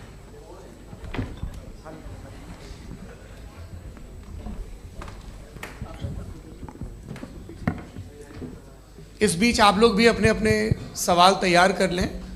ये ध्यान रखेंगे कि मैं यहाँ से सवाल लूँगा, आप लोगों को अपना हाथ ऊपर करना है, अपना नाम बताना है और अधिकतम 3 वाक्यों में अपना सवाल पूरा करना है। कई लोग सवाल की जगह भाषण देने लगते हैं, उससे आज बचना है। जी मुफ्ती साहब, पहला सवाल आपका, 16 मिनट हैं, हम दोनों लोगों के सवाल लेंगे। जी जी बहुत शुक्रिया। आपकी जो अभी बात हुई बहुत अहम थी, मैं इसको चाहूँगा कि आगे डिस्कस करूँ, लेकिन चूँकि अभी ये वो सेगमेंट है क्रॉस एग्जामिनेशन, तो सबसे पहला सवाल आपसे ये है कि जो मैं इतनी देर से कॉन्टिंजेंसी आर्ग्यूमेंट आपको बता रहा था, ये अकल से ही बता रहा था हजरत, आप ये बताएं कि आप इन्फिनिट रिग्रेस ऑफ कॉजेस को पॉसिबल मानते हैं या नेसेसरी बीइंग के एग्जिस्टेंस को सही समझते हैं? चूंकि 2 ही ऑप्शन हो सकता है, आप ये बताएं। देखिए, आपको मैं ईमानदारी से बात करूं, एक तो मैं कॉन्टिजेंसी वर्ड ठीक से समझता नहीं, और इस वक्त भी जो आपने अंग्रेजी के अल्फाज इस्तेमाल किए वो ज़रा थोड़े से मुझे डिफ़िकल्ट और कॉम्प्लिकेटेड लगे, तो आप ज़रा सिंपल ज़बान में सवाल कर सकते हैं? बिल्कुल कर सकता हूँ जी। यूनिवर्स की हर चीज़ कॉन्टिंजेंट होने का मतलब ये है कि वो अपने एग्जिस्टेंस में किसी के ऊपर डिपेंडेड है। जो भी चीज़ डिपेंडेड होगी वो चीज़ इंडिपेंडेंट नहीं हो सकती, तो उसका कोई ना कोई कॉज होगा। तो अब आप क्या समझते हैं कि ये इन्फिनिट रिग्रेस है, यानी कॉज पर कॉज, कॉज पर कॉज, कॉज पर कॉज, और कभी कोई यानी ये एंडलेसली चलता रहा? क्योंकि अगर ऐसा होगा तो हम तो एग्जिस्टेंस में आते ही नहीं। लॉजिकली ये मुत्तफक अलैह चीज़ है, मुत्तफक अलैह, अग्रीड अपॉन। ओके, इस पे हमने एग्री किया था कि मुश्किल शब्द आएगा तो अर्थ बताना पड़ेगा। तो इन्फिनिट रिग्रेस तो पॉसिबल नहीं है, तो कहीं ना कहीं आपको रुकना पड़ेगा ऐसे नेसेसरी बीइंग पर। नहीं, कोई ज़रूरत नहीं रुकने की। किसने कहा आप रुकना पड़ेगा? आप रुकते हैं खुदा पे, आप नहीं रुकते। आप कहते हैं वो हमेशा से, जब उस वक्त से है जब वक्त नहीं था। आप कहाँ रुकते हैं कि अब हुआ था वो? आप नहीं कहते। हम क्यों नहीं मान सकते कि यूनिवर्स जो है और बल्कि मल्टीवर्सेस जो है वो हमेशा से हैं, वो बनती है, बिगड़ती है। एक हमारे यहाँ एक चीज़ है ब्लैक होल, वो समेट लेता है वापस, फिर ब्लास्ट होता है, फिर फैल जाता है, और इसमें हमारी तो खैर कोई औकात ही नहीं है। इंसान की एक छोटे से ज़र्रे पे हम 50-60 साल की उम्र रखते हैं, जो करोड़ों अरबों साल की कायनात है उसमें, और पैदा भी नहायत ही बेहुदा वजह से हुए थे। तो इसमें ये सोचना कि इसकी वजूहात और ये क्यों है, ये डिपेंडेंट है, ये हम देख रहे हैं। क्या मालूम, आप सोचिए कि ये जो फैल रही है कायनात, ये कहाँ फैल रही है, ये कहाँ जा रही है, और ये फैल क्यों रही है? अरे बना ली थी तुमने, रुको भैया, हाँ काफ़ी है। ये फैल क्यों रही है? ये और कौन सी कायनात जिसे मैं दूरबीन से देखता हूँ तो 2 बिलियन लाइट ईयर पे है, उससे मेरा कोई वास्ता ही नहीं है। 2 बिलियन ईयर यानी अगर मैं 80,000 माइल्स पर सेकेंड से चलूँ तो 20 करोड़ साल में वहाँ पहुँच जाऊँगा। इसकी ज़रूरत क्या थी? ये दुनिया, ये कायनात तो इंसान अशरफुल मखलूक़ात के लिए बनाई गई ना। तो ये सब ये टर्म समझ में नहीं आया, इसमें कोई ख़ास समझने वाली बात थी भी नहीं। ये जो अल्टीमेट कहा यह जाता है कि ये जो पूरी यूनिवर्स है, ये जो दुनिया है, ये इंसान के लिए बनाई गई। अच्छा, ये सब इंसान के लिए। क्यों साहब, सही है ना? बिल्कुल, लेकिन इसका ये मतलब नहीं कि किसी चीज के पीछे रीजन आपको नहीं पता तो रीजन नहीं है, इसे कहते हैं नहीं, मुझे नहीं पता, लेकिन मेरी जिम्मेदारी नहीं है। वो बिल्कुल सही कहा था उसने, बर्टन रसल ने, आपने उसे मजाक में टाल दिया कि भाई आप एक दावा कर रहे हैं, मैं क्यों कहूं कि ये गलत है दावा, आप प्रूफ कीजिए, मेरे पे जिम्मेदारी ही नहीं है, मैंने थोड़ी कहा है, आप प्रूफ कीजिए कि ये सही है। आप आर्ग्यूमेंट ऑफ कंटिंजेंसी का जवाब ही नहीं दे रहे हैं। पूछना चाहेंगे आप सवाल पूछना चाहेंगे मुफ्ती साहब से, क्योंकि ये क्रॉस एग्जामिनेशन का दौर है। आप जैसे पहले बोल रहे थे फेथ को लेके कुछ, मैं ये पूछना चाहूँगा कि खुदा ने जो भी रेवलेशन किए हैं, एक मज़हब के लिए बहुत से मज़हबों में किए हैं, अलग अलग रेवलेशन है। कहीं कुछ एक बातें हैं, कॉन्ट्रडिक्शन भी है आपस में, कहीं कुछ आप कर सकते हैं, कहीं कुछ नहीं कर सकते। ऐसा नहीं है कि सबकी कोड ऑफ मॉरल एक है। तो ये किस्सा क्या है? अब आप ये देखिए कि मुझे कभी कभी लगता है कि ये जो फुटबॉल फाइनल होता है, लाखों लोग होते हैं, फिर वो टीवी कवर करती, करोड़ों लोग, अगर उसमें खुदा की एक बूमिंग आवाज़ आ जाती, मैं गॉड हूँ, तो सारे लोग अभी सुन लेते और टीवी पे भी सुन लेते, किस्सा ख़त्म होता। ये इतनी राजदारी क्या है कि तुम सामने कुछ तो सबूत दे दो हमें सॉलिड। ये कह रहा साहब ये यूनिवर्स कैसे बनी, इससे मसला क्या हल होगा? मैं पूछूंगा आपसे खुदा कैसे बना? क्यों नहीं पूछूंगा कैसे बना? बल्कि वो तो कायनात से कहीं ज़्यादा इंटेलिजेंट है, कायनात से कहीं ज़्यादा कॉम्प्लेक्स। जी वो हमेशा से है, आप कहेंगे मैं मान लूँगा। अच्छा, दोयम वो कादिर मुतलक, यानी कादिर मुतलक का मतलब ओमनीपोटेंट, वो जो चाहे कर सकता है, आपको नौकरी दिलवा सकता है, आपकी अच्छी जगह शादी करवा सकता है, आपके पड़ोसी का मुकदमा हरवा सकता है, आपको जिता सकता है, सब काम करता है। थोड़ा सा माइक क्लोज जी। वो इस दुनिया को चला कैसे रहा है? ये दुनिया कैसे चल रही है? आपको इस पर हैरत नहीं होती? या क़यामत के बाद कभी एक जस्टिस होगा, जब ये बच्चा मर चुका होगा, जिसकी धज्जियाँ उड़ गई बम से, इसको इंसाफ मिलेगा तब? अच्छा, अब जवाब दूं? हाँ जी, मैं वही सीधे आप की तरफ। सबसे पहले आपने रेवलेशन और स्क्रिप्चर्स की बात की, इस पे मैं बात कर सकता हूं, लेकिन आज नहीं करूंगा चूंकि वक्त कम है, कभी और इस पे डिस्कस करेंगे। मैं तैयार हूं उस पे भी बात करने के लिए। ये अभी से राउंड 2 की भूमिका तय हो रही है। Does God exist round 2? चूंकि आज गॉड के एग्जिस्टेंस पे बात है, तो मैं उसी के रिलेटेड जो है आपके सवालात को एंटरटेन भी करूंगा और मैं भी पूछूंगा। आपने कहा कि आपने साबित ही नहीं किया, जबकि आर्ग्यूमेंट ऑफ कॉन्टिजेंसी बुनियादी आर्ग्यूमेंट है। आप मुझे कॉन्टिजेंसी का मतलब बताइए, आपका मतलब क्या? कॉन्टिजेंसी कॉन्टिजेंसी का मतलब यह हुआ कि हर वो वजूद जो किसी भी चीज का पाबंद है, हर वो वजूद या हर वो चीज जो अपने एग्जिस्टेंस में किसी भी चीज के पाबंद है और उससे बाउंड है, उसको उसकी ज़रूरत है, उस पर डिपेंड करती है, तो जाहिर सी बात है कि उसका कोई ना कोई कॉज होता है। ये तो अक्ल की बात है, ये आप रीजनिंग की बात करते हैं, मैं वही कर रहा हूं। दूसरी चीज आपने ये बात कही कि इतने बिलियन लाइट ईयर्स दूर है, उसका मेरा क्या लेना देना। फिर मेरे ख्याल से आपको ये नहीं कहना चाहिए I think therefore I am an atheist. आपको सोचना चाहिए, सिर्फ आप एक लिमिटेड दायरे में रहकर नहीं सोचें, बल्कि बाहर निकलकर सोचें। आपने तीसरा सवाल किया, आपने 2-3 सवाल एक साथ। ऐसी बातें ना कीजिए, कुछ लोगों को इतराज हो जाएगा आप पे कि आप कुछ भी सोचिए, ये इजाज़त आपको है नहीं, मुझे है।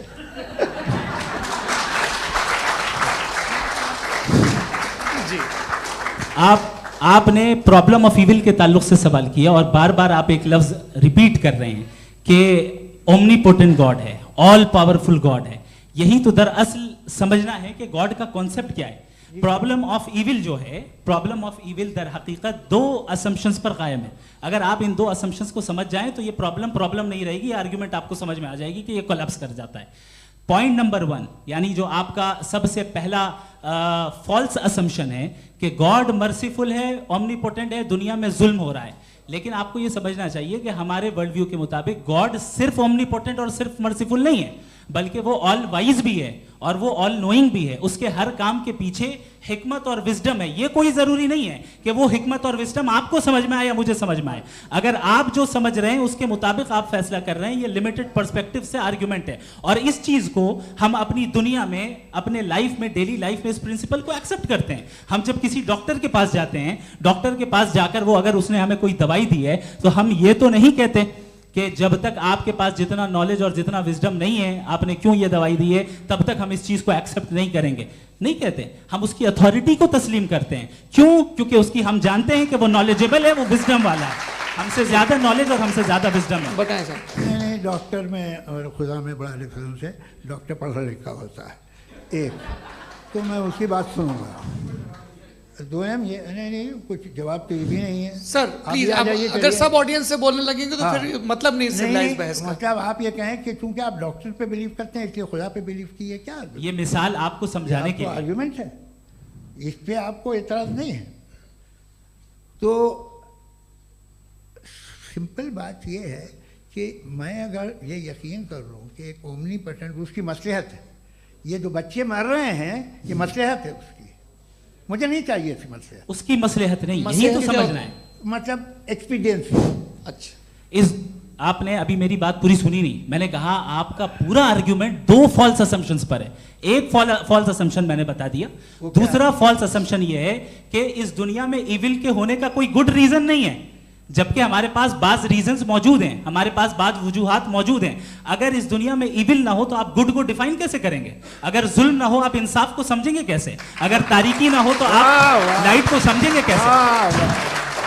बहुत अच्छे। अभी और सुन लें, अभी और बाकी है। ये तो बात बहुत पसंद आई साहब मुझे, कि जब तक रेप ना हो तब तक औरतों की इज्जत का ख्याल आपने मेरा जवाब पूरा सुना ही नहीं। जब तक के बच्चों का कत्ल ना किया जाए तब तक आपको बच्चों की मासूमियत की इज्जत। आपने पूरा जवाब सुना ही नहीं। क्या बात है, क्या आपने नुक्ता निकाला? आपने पूरा जवाब सुना ही नहीं। आप सुन लें, मेरी बात सुन लें। ये मैंने आपको एक चीज बताई। दूसरी चीज, इस दुनिया में हम आए हैं टेस्ट के लिए, हमारा टेस्ट हो रहा है और हर इंसान का अलग अलग अंदाज में टेस्ट होता है। और इस दुनिया में अगर इविल मौजूद है तो वो इविल जरिया है हमारे अंदर ह्यूमन नोबल क्वालिटीज को डेवलप करने का और अलग अलग फील्ड में प्रोग्रेस करने का। और अगर हमारे अंदर और इस दुनिया में इविल नहीं होता तो बताइए टेस्ट का मतलब क्या होता? अगर मैं अपने स्टूडेंट को एमसीक्यूज दूं और उसमें सिर्फ राइट आंसर लिख कर दे दूं और कहूं तुम्हारा टेस्ट हो गया, ये मीनिंगलेस है। इस दुनिया में अगर हम टेस्ट के लिए आए हैं तो जाहिर है गुड एंड इविल दोनों मौजूद है। तो अगर गुड एंड इविल दोनों मौजूद है तो ये इविल भी खुदा का बनाया हुआ है। जी हाँ, खुदा का बनाया हुआ है। लेकिन अच्छा, चलो अच्छी बात। जी बिल्कुल, तो बिल्कुल खुदा ने बनाया। अभी तो ये है कि जो मेजॉरिटी है दुनिया में वो इविल है, तो ये खुदा एक्चुअली इविल के साइड पे लग रहा है मुझे। बिल्कुल भी नहीं, मैं बताता हूं। मेजॉरिटी में तो वो है। क्या बात कर रहे हैं भाई आप? कोई भी जो मुंसिफ होगा, चाहे आपका अपना घर हो जिसके आप सबसे बड़े हैं, चाहे आपकी ऑर्गेनाइजेशन हो जो आप चलाते हैं, वहां पर आप इविल रखेंगे साबित करने को कि बाकी लोग शरीफ हैं। मेरी बात सुन, क्या ये आर्ग्यूमेंट ही गलत है? अगर कि जब तक के कोई इविल नहीं होगा तब तक के शरीफ आदमी शरीफ नहीं लगेगा। अगर एग्जामिनर गलत ऑप्शन दे रहा है तो एग्जामिनर इविल नहीं हो गया, जो गलत ऑप्शन को सेलेक्ट कर रहा है वो फेल होगा। क्रिएटर ने इविल को बनाया है लेकिन वो इविल नहीं है। अच्छा सुनिए मेरी बात, लेट मी कंप्लीट सर। जी जी। क्रिएटर ने इविल को बनाया है टेस्ट के लिए, वो इविल नहीं है। इविल वो होगा जो उसे इख्तियार करेगा। छुरी को बनाने वाला गलत नहीं होता है, छुरी का गलत इस्तेमाल करने वाला गलत होता है। रेप को कैसे गलत इस्तेमाल करते हैं? रेप इंसान के फ्री विल का नतीजा है। ये रेप कैसे गलत इस्तेमाल होता है? ये मुझे अब सुन लें, गलत इस्तेमाल होता है। हाँ मैं बता रहा हूँ ना, कैसे गलत? मैं बता रहा हूँ कि जो इविल इस दुनिया में मौजूद है उसके कई सारे तरीके हैं। एक तरीका इंसान का अपना फ्री विल है। अब अगर कोई रेपिस्ट रेप कर रहा है तो इसका गॉड का कसूर नहीं है, वो अपने फ्री विल का गलत इस्तेमाल कर रहा है, उसको सजा मिलनी चाहिए। अच्छा, और उसी के लिए जहन्नम बनाई गई है। ये फ्री विल का भी बड़ा चक्कर। आप जब कोई बुरा काम करते हैं या कोई बुराई होती है तो ये कहा जाता है कि ये फ्री विल है। 7 billion free wills are moving on this planet. 7 billion free will. और एक आदमी अपनी फ्री विल से मुझे कत्ल कर दे तो मैं खुदा की मर्जी से मरा हूँ कि इसकी फ्री विल की वजह से? मेरी मौत खुदा के हाथ है या ये फ्री विल वाले के हाथ है? खुदा ने फ्री विल का निजाम बनाया है और उस निजाम का गलत इस्तेमाल करके कोई आपको मार रहा है, इस्तेमाल करके मेरा कत्ल कर देता है। अब मेरी मौत का जिम्मेदार कौन है? वो इंसान जिम्मेदार है। वो इंसान। जी। तो ये कहना कि और उसको सजा मिलेगी। तो अब आप आगे चलिए कि ये तय करना कि अल्लाह ही या अल्लाह ने खुदा ही जिंदगी देता है, खुदा ही मौत देता है, ये गलत है। बिल्कुल गलत नहीं है। हाँ, नहीं, निजाम उसी ने बनाया फ्री विल का। निजाम मौत और हयात का उसी ने बनाया। You are contradicting yourself. अभी आपने कहा कि एक आदमी ने फ्री विल से आपको मार दिया, इसमें उसे फ्री विल दी गई थी, उसने गलत इस्तेमाल किया। 7 billion free wills are moving on this planet और आप चाह रहे हैं कि मैं सिर्फ खुदा का ध्यान करूं। ये 7 बिलियन फ्री विल्स को मुझे लुक आफ्टर करना पड़ेगा कि नहीं? ये तो तबाहियां कर रही हैं और तबाहियां ज़्यादा हो रही हैं। बिल्कुल। तो अगर आप बताएं अगर खुदा नहीं है फॉर एग्जाम्पल, तो आप इविल को कैसे डिसाइड करेंगे? यानी how can you define evil objectively without God? देखिए, दुनिया में 2 तरह के जानवर हैं।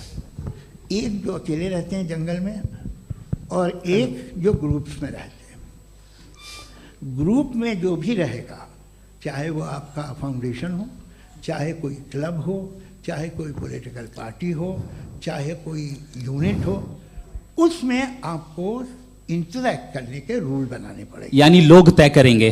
लोग तय करेंगे। अगर लोगों ने ये तय किया कि किसी का रेप करना सही है, आप जस्टिफाई करेंगे? नहीं, आपका फाउंडेशन तो ये हो गया ना कि लोग ही विल डिसाइड करेंगे। नहीं, अरे दुनिया में ऐसे ग्रुप्स हैं जो रेप को जायज़ मानते हैं सर्टेन हालात में। मैं डिटेल में नहीं जानूंगा, आप भी जानते हैं। ये जो आईसिस वाले थे, इन्होंने क्या किया था, तो उन्होंने क्या किया उसका खुदा से कोई ताल्लुक नहीं है सर। मैंने सिंपल सवाल किया कि इविल को आप डिफाइन करते कैसे हैं? आइए वापस आइए जी। आप साथ में तभी रह सकते हैं जब कुछ आप ऐसे उसूल डेवलप करें जिसमें हर एक का बेसिक तहफ़्फ़ुज़, हर एक का बेसिक राइट हो और हर एक को कोई आराम मिले। यही तरीक़ा है किसी भी ऑर्गेनाइजेशन जिसमें एक से ज़्यादा लोग हैं और वो ऐसे चलती है ज़िंदगी। उसमें अगर आप गड़बड़ करेंगे तो तबाही होगी, नुकसान होगा, बर्बादियाँ आएंगी। और अगर उसमें आप घर ले लीजिए ना, एक हस्बैंड है, एक वाइफ है, बच्चे हैं, वालदा भी हैं, 2 बहनें भी हैं, एक भाई भी है।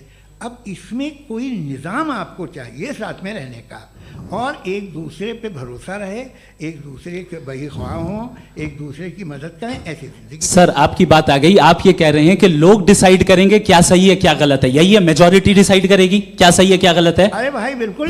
मेजॉरिटी अगर ये कहे कि नाजी जर्मनी के साथ जिस तरह मेजॉरिटी थी कि जेनोसाइड करना सही है, आप जस्टिफाई करेंगे?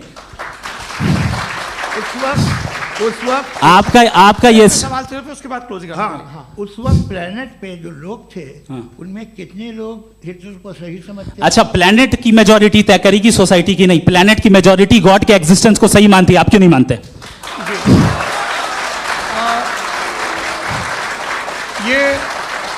हेलो ये क्रॉस क्वेश्चन का राउंड यहाँ पर समाप्त होता है। और ये बड़ा अच्छा है कि इस तरह से फ्रेगमेंट कर दिया गया है ताकि जो मरकरी ऊपर जा रहा है नीचे जवाब दे दूं जी। प्लेनेट की ज़्यादातर मेजॉरिटी कुछ दूसरे मजहबों के खुदा को मानती है। आप उन्हें क्यों नहीं? आप तो मेजॉरिटी की बात कर रहे हैं। अच्छा, ये क्लोजिंग आप ये कह रहे हैं इविल और गुड को डिसाइड मेजॉरिटी करेगी। मेजॉरिटी जो कर दे वो सही हो जाएगा। क्लोजिंग इसको जैसा आप ही लोगों ने तय किया है उसी फॉर्मेट को फॉलो कर लेते हैं। हाँ भाई, मैंने तो भले लोगों पे एतबार किया और तब मॉडरेशन तय किया जी। आपके पास 5 मिनट का वक्त है, क्लोजिंग आर्ग्यूमेंट है, उसके बाद हम ऑडियंस से क्वेश्चन आंसर लेंगे जावेद साहब की क्लोजिंग आर्ग्यूमेंट के बाद। ओके, बहुत शुक्रिया जी। हमारा जो टॉपिक है डज गॉड एग्जिस्ट, मैं इस पे इतने एकेडमिक तैयारी करके आया था, मुझे था कि मैंने सोचा था कि कई सारे मैं आर्ग्यूमेंट्स दूंगा, लेकिन वक्त की भी किल्लत और जावेद साहब बार बार इधर उधर चले जा रहे थे तो उसको भी थोड़ा एंटरटेन करना पड़ गया। डज गॉड एग्जिस्ट पे मैं एक ही आर्ग्यूमेंट दे पाया। आर्ग्यूमेंट्स बहुत हैं और डेफिनेटिव आर्ग्यूमेंट्स हैं, और मेरे आर्ग्यूमेंट को किसी एक राउंड में भी इन्होंने एंटरटेन नहीं किया और रेफ्यूट नहीं किया, एक राउंड में भी नहीं, एक राउंड में भी नहीं। और ना ही अभी आपका क्लोजिंग आर्गुमेंट आएगा, नहीं वो बता देना। Argument of contingency sir. अरे मैं आपसे कई बार कह चुका हूँ कंटीजेंसी का मतलब अब मैं कैसे समझाऊं आपको आपस में? हाँ, आप और कितने आसानी से समझाऊं मैं, मुझे तो नहीं समझ में आ रहा है। बस आप अपनी आर्ग्यूमेंट ऑफ कंटीजेंसी उर्दू में बोल सकते हैं। हाँ, आप अपनी बात पूरी कर लें जी, आखिरी 4 मिनट। दूसरी चीज, just a minute please ma'am, can I talk? दूसरी चीज ये है कि आपने एक तो इसका जवाब नहीं दिया, दूसरा आपने गॉड के ना होने पर कोई डेफिनेटिव आर्ग्यूमेंट नहीं दिया, सिर्फ मजहब पे बात कर रहे हैं आप। मजहब तो आज हमारा टॉपिक ही नहीं था, आज तो हमारा टॉपिक हो, आप मजहब से ले लेकर आईएस तक चले गए। भाई हमारा क्या ताल्लुक है उससे? We condemn them. और उसका गॉड से क्या ताल्लुक है? अगर कोई गलत काम कर रहा है, किसी ने किसी को कत्ल किया, किसी ने किसी का रेप किया, उसको सजा मिलनी चाहिए। और आपके पास कोई भी rational strong foundation of morality नहीं है। आपने कहा कि मेजॉरिटी तय करेगी सोसाइटी की, वो सही होगा। मैंने कहा हिटलर को फिर आप सही कहेंगे, नहीं नहीं नहीं नहीं, प्लैनेट की सोसाइटी की मेजॉरिटी तय करेगी। तो प्लैनेट की मेजॉरिटी गॉड के एग्जिस्टेंस को मानती है, आप कह रहे हैं ये रिलीजियस है। तो यानी आपके पास कोई स्ट्रॉन्ग फाउंडेशन नहीं है ऑब्जेक्टिव मोरालिटी का। ऑब्जेक्टिव मोरालिटी का अगर कोई फाउंडेशन है तो वो सिर्फ गॉड है, गॉड है, गॉड है। थैंक यू जी। ये मुफ्ती शमाइल नदवी साहब का क्लोजिंग आर्ग्यूमेंट था। अब हमारे पास जी जी ये बड़ा अच्छा है कि दोनों लोगों को मॉडरेटर से शिकायत भी और बोल रहे भाई हमारी शाबाशी भी तो करते चलो। अब मेरी बात जी, आपके पास जावेद अख्तर साहब 5 मिनट का वक्त है, ये आपका क्लोजिंग आर्ग्यूमेंट है, टाइम रीसेट कर दें जी। देखिए, बहुत सारी बातें हैं। गॉड का डेफिनेशन दुनिया के किसी भी रिलीजन में है कि वो ओमनीपोटेंट है, ओमनीप्रेजेंट है, he is just, he is kind, he loves you and so on. मैं जब दुनिया देखता हूँ तो मुझे कोई ऐसा सुप्रीम पावर यहाँ दिखाई नहीं देती है जो इंसान की बहबूदी के लिए कुछ कर रही हो, कमज़ोर को बचा रही हो, मदद कर रही हो, जालिम को पीछे हटा रही हो। मैं नहीं देखा, तारीख़ में नहीं। एक तो अगर है और ये देख रहा है तमाशा, तो उसका होना न होना बराबर है। दोयम ये कि ये जो है, जब आप ये कहते हैं कि कायनात जिसकी कंटीजेंसी है, मैं देखिए वो लफ्ज़ इस्तेमाल किया मैं, तो ये कैसे हो सकती है भाई? और फ़ौरन आप सरेंडर कर देते हैं कि जाहिर है कि इसका बनाने वाला तो इससे 10,000 गुना ज़्यादा कॉम्प्लिकेटेड होगा। उस पर आपके होने पे कोई इतराज़ नहीं है। उसे वो टाइमलेस है, वो पहले से था, टाइम तो बहुत बाद में आया। ये सब आप मानने को तैयार है जिसका आपके पास कोई सबूत नहीं, आपके पास कोई रीज़न नहीं है। आपकी तारीख क्या है मज़हबों की? बिलीफ की, जो खुदाओं का बिलीफ है, ये कॉन्स्टेंटली गलत साबित होता रहा है। मतलब आप कहें कि अरिस्टोटल के ज़माने में तो सब जाहिल थे, वो भी इतने ही यकीन से खुदा पे यकीन रखते थे, जो अब नहीं रहा। ये भी नहीं रहेगा, आप लिख लीजिए। और इसके आसार आपको दुनिया में दिखाई देना शुरू हो चुके हैं। ये बहस क्या आज से 100 साल पहले इस तरह हो सकती थी? यहाँ तक तो आपको हम ले आए हैं। तो सर अरे इनको मदद की ज़रूरत नहीं भाई, ये सेल्फ सफिशिएंट आदमी है, आप क्यों इनकी मदद कर रहे हैं? Sir please. तो ये जो है तमाम बातें अपनी जगह हैं। ये एक पैकेज है। आप अकेले, कोई आदमी ऐसा नहीं जो सिर्फ गॉड को मानता हो। उसके साथ बहुत पैराफर्नेलिया आता है, अलग अलग पैराफर्नेलिया आते हैं। They have always created chaos in the society. मैं तो आपको सीधा ऑफर देता हूँ कि दुनिया में 10 इम्पॉर्टेंट बिलीव्स हैं। आप एक मानते हैं, 9 नहीं मानते, 9 में आप एथीस्ट हैं, 9 को आप बिल्कुल रीजनेबली मेरी तरह देखते हैं। तो 90 मजहबी आदमी भी 90% एथीस्ट है, वो दूसरे खुदा नहीं मानता, एक खुदा मानता है अपना वाला, बाकियों को कहता है गलत है। अगर आप मानना ही बंद कर दें तो आपका 10% चांस है कि आप सही हैं और 90% चांस है कि आप गलत हैं। मेरा मशवरा है, आप मानना छोड़ दिए तो 50% चांस होगा कि आप सही हैं और 50% चांस होगा, 40% आप गेन करेंगे बाय बिकमिंग एन एथीस्ट।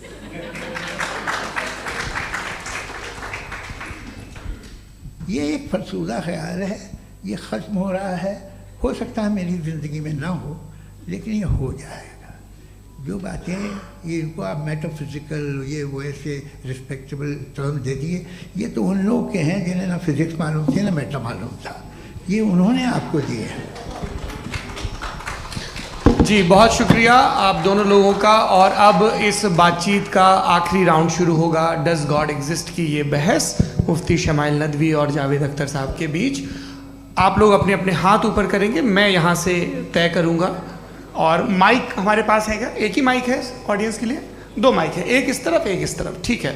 तो जी सबसे पहले हमारी सहयोगी हैं मारिया शकील जी, पूछिए सवाल।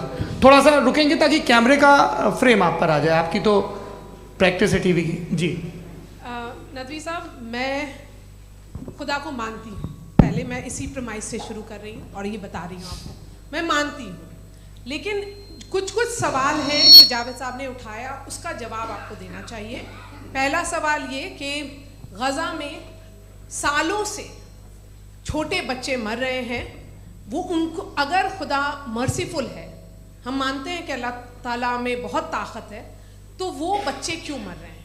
दूसरी बात ये कि अगर कंटिजेंसी की जो आप बात करते हैं, पूरे मुस्लिम ममालिक मिल कर के भी उन गज़ा के बच्चों को क्यों नहीं बचा पा रहे हैं? क्योंकि अगर वो चाहते, क्योंकि अल्लाह ताला उन पर हुकूमत करते हैं, सब पर हुकूमत करते हैं, तो वो उनको क्यों नहीं बचा? जी थैंक यू वेरी मच। बहुत अच्छा किया आपने इस चीज़ को जिक्र कर दिया, मैं इसको और अच्छे से एक्सप्लेन करने की कोशिश करता हूँ। देखें, जहाँ तक आपने कहा कि गज़ा के बच्चों को मारा जा रहा है, देखें 2 वर्ल्ड व्यू है, एक एथीस्टिक वर्ल्ड व्यू, एक थीस्टिक वर्ल्ड व्यू है। बच्चे मर रहे हैं दोनों वर्ल्ड व्यू में, लेकिन हमारा वर्ल्ड व्यू कह रहा है कि रिकॉम्पेंस है, ये कह रहे हैं कि उनका मरना बेकार जाने वाला है, कोई उसका रिकॉम्पेंस नहीं है, चूंकि इनके यहाँ आखिरत और अल्लाह का कोई तसव्वुर या गॉड का कोई तसव्वुर नहीं है। आपने ये सवाल किया कि गॉड मर्सीफुल है, क्यों नहीं रोकता? ये मैंने बताया कि ये मिसकंसेप्शन है लोगों के दरमियान कि गॉड को सिर्फ मर्सीफुल और ओमनीपोटेंट समझते हैं। गॉड के सिर्फ यही 2 एट्रीब्यूट्स नहीं हैं, गॉड के कई सारे एट्रीब्यूट्स हैं, उनमें से अल हकीम भी है, उनमें से ऑल वाइज भी है, ऑल नोइंग भी है। लिहाजा अगर इस दुनिया में किसी को तकलीफ आ रही है और गॉड उसको नहीं रोक रहा है, वो इसलिए नहीं रोक रहा है चूंकि इंसानों को फ्री विल दिया गया है।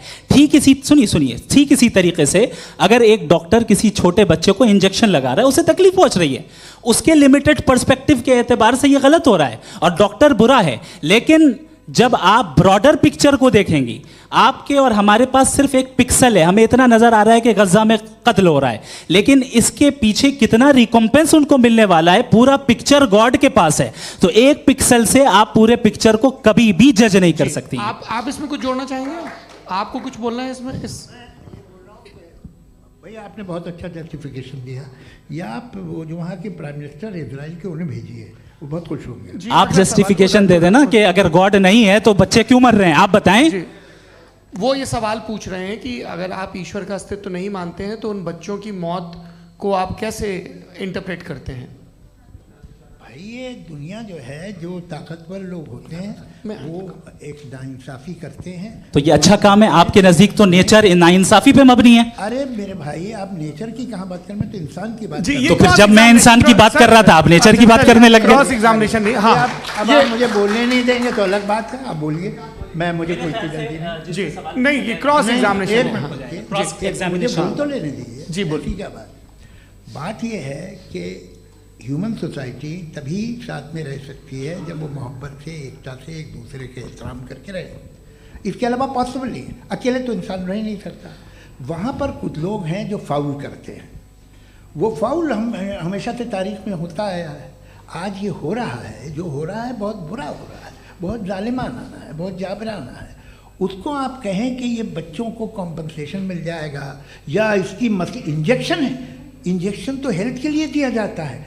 आप ये कह रहे हैं कि ये बच्चों की जो धज्जियां उड़ रही हैं ये इंजेक्शन है, ये टेस्ट है, ये टेस्ट है, और उस टेस्ट में उनको ऐसा रिकॉम्पेंस मिलेगा जो आपके तसव्वुर के बाहर है। ये आप 3 बरस के बच्चे को बारूद से उड़ा के टेस्ट ले रहे हैं। वाह, वो नहीं ले रहा है, खुदा नहीं उड़ा रहा है, इजराइल उड़ा रहा है जी। ये तो उसको कंडेम अगला सवाल लेते हैं प्रोफेसर पुरुषोत्तम अग्रवाल।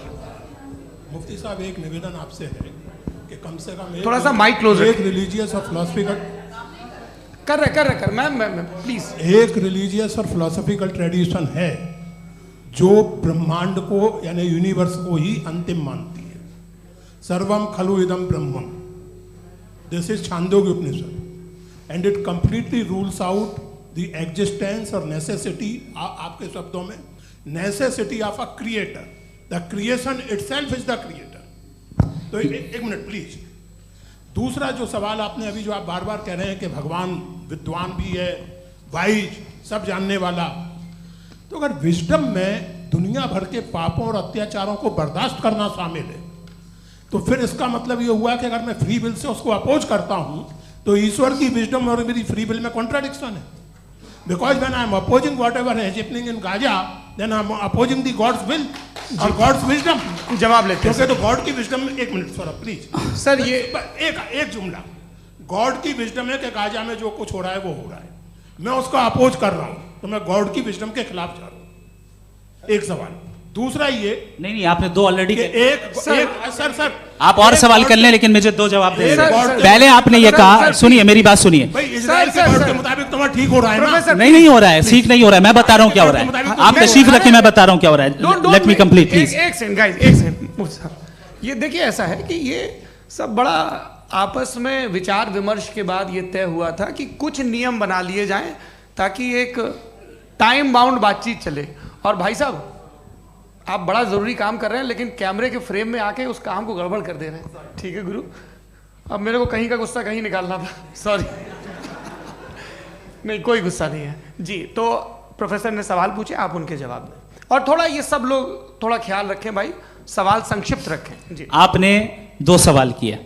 सबसे पहला ये कहा कि हमारे पास ये कॉन्सेप्ट है कि ये यूनिवर्स खुद नेसेसरी बीइंग है, creation itself is the creator. How irrational is this कि मैं एग्जिस्ट करूंगा बाद में, लेकिन अभी एग्जिस्ट कर भी रहा हूं, यानी एक ही टाइम में एग्जिस्ट भी कर रहे हैं, नहीं भी कर रहे हैं। This is not true. दूसरी चीज, आपने कहा कि अगर इजराइल में, सॉरी माफ कीजिएगा, Israel doesn't exist, occupied Palestine में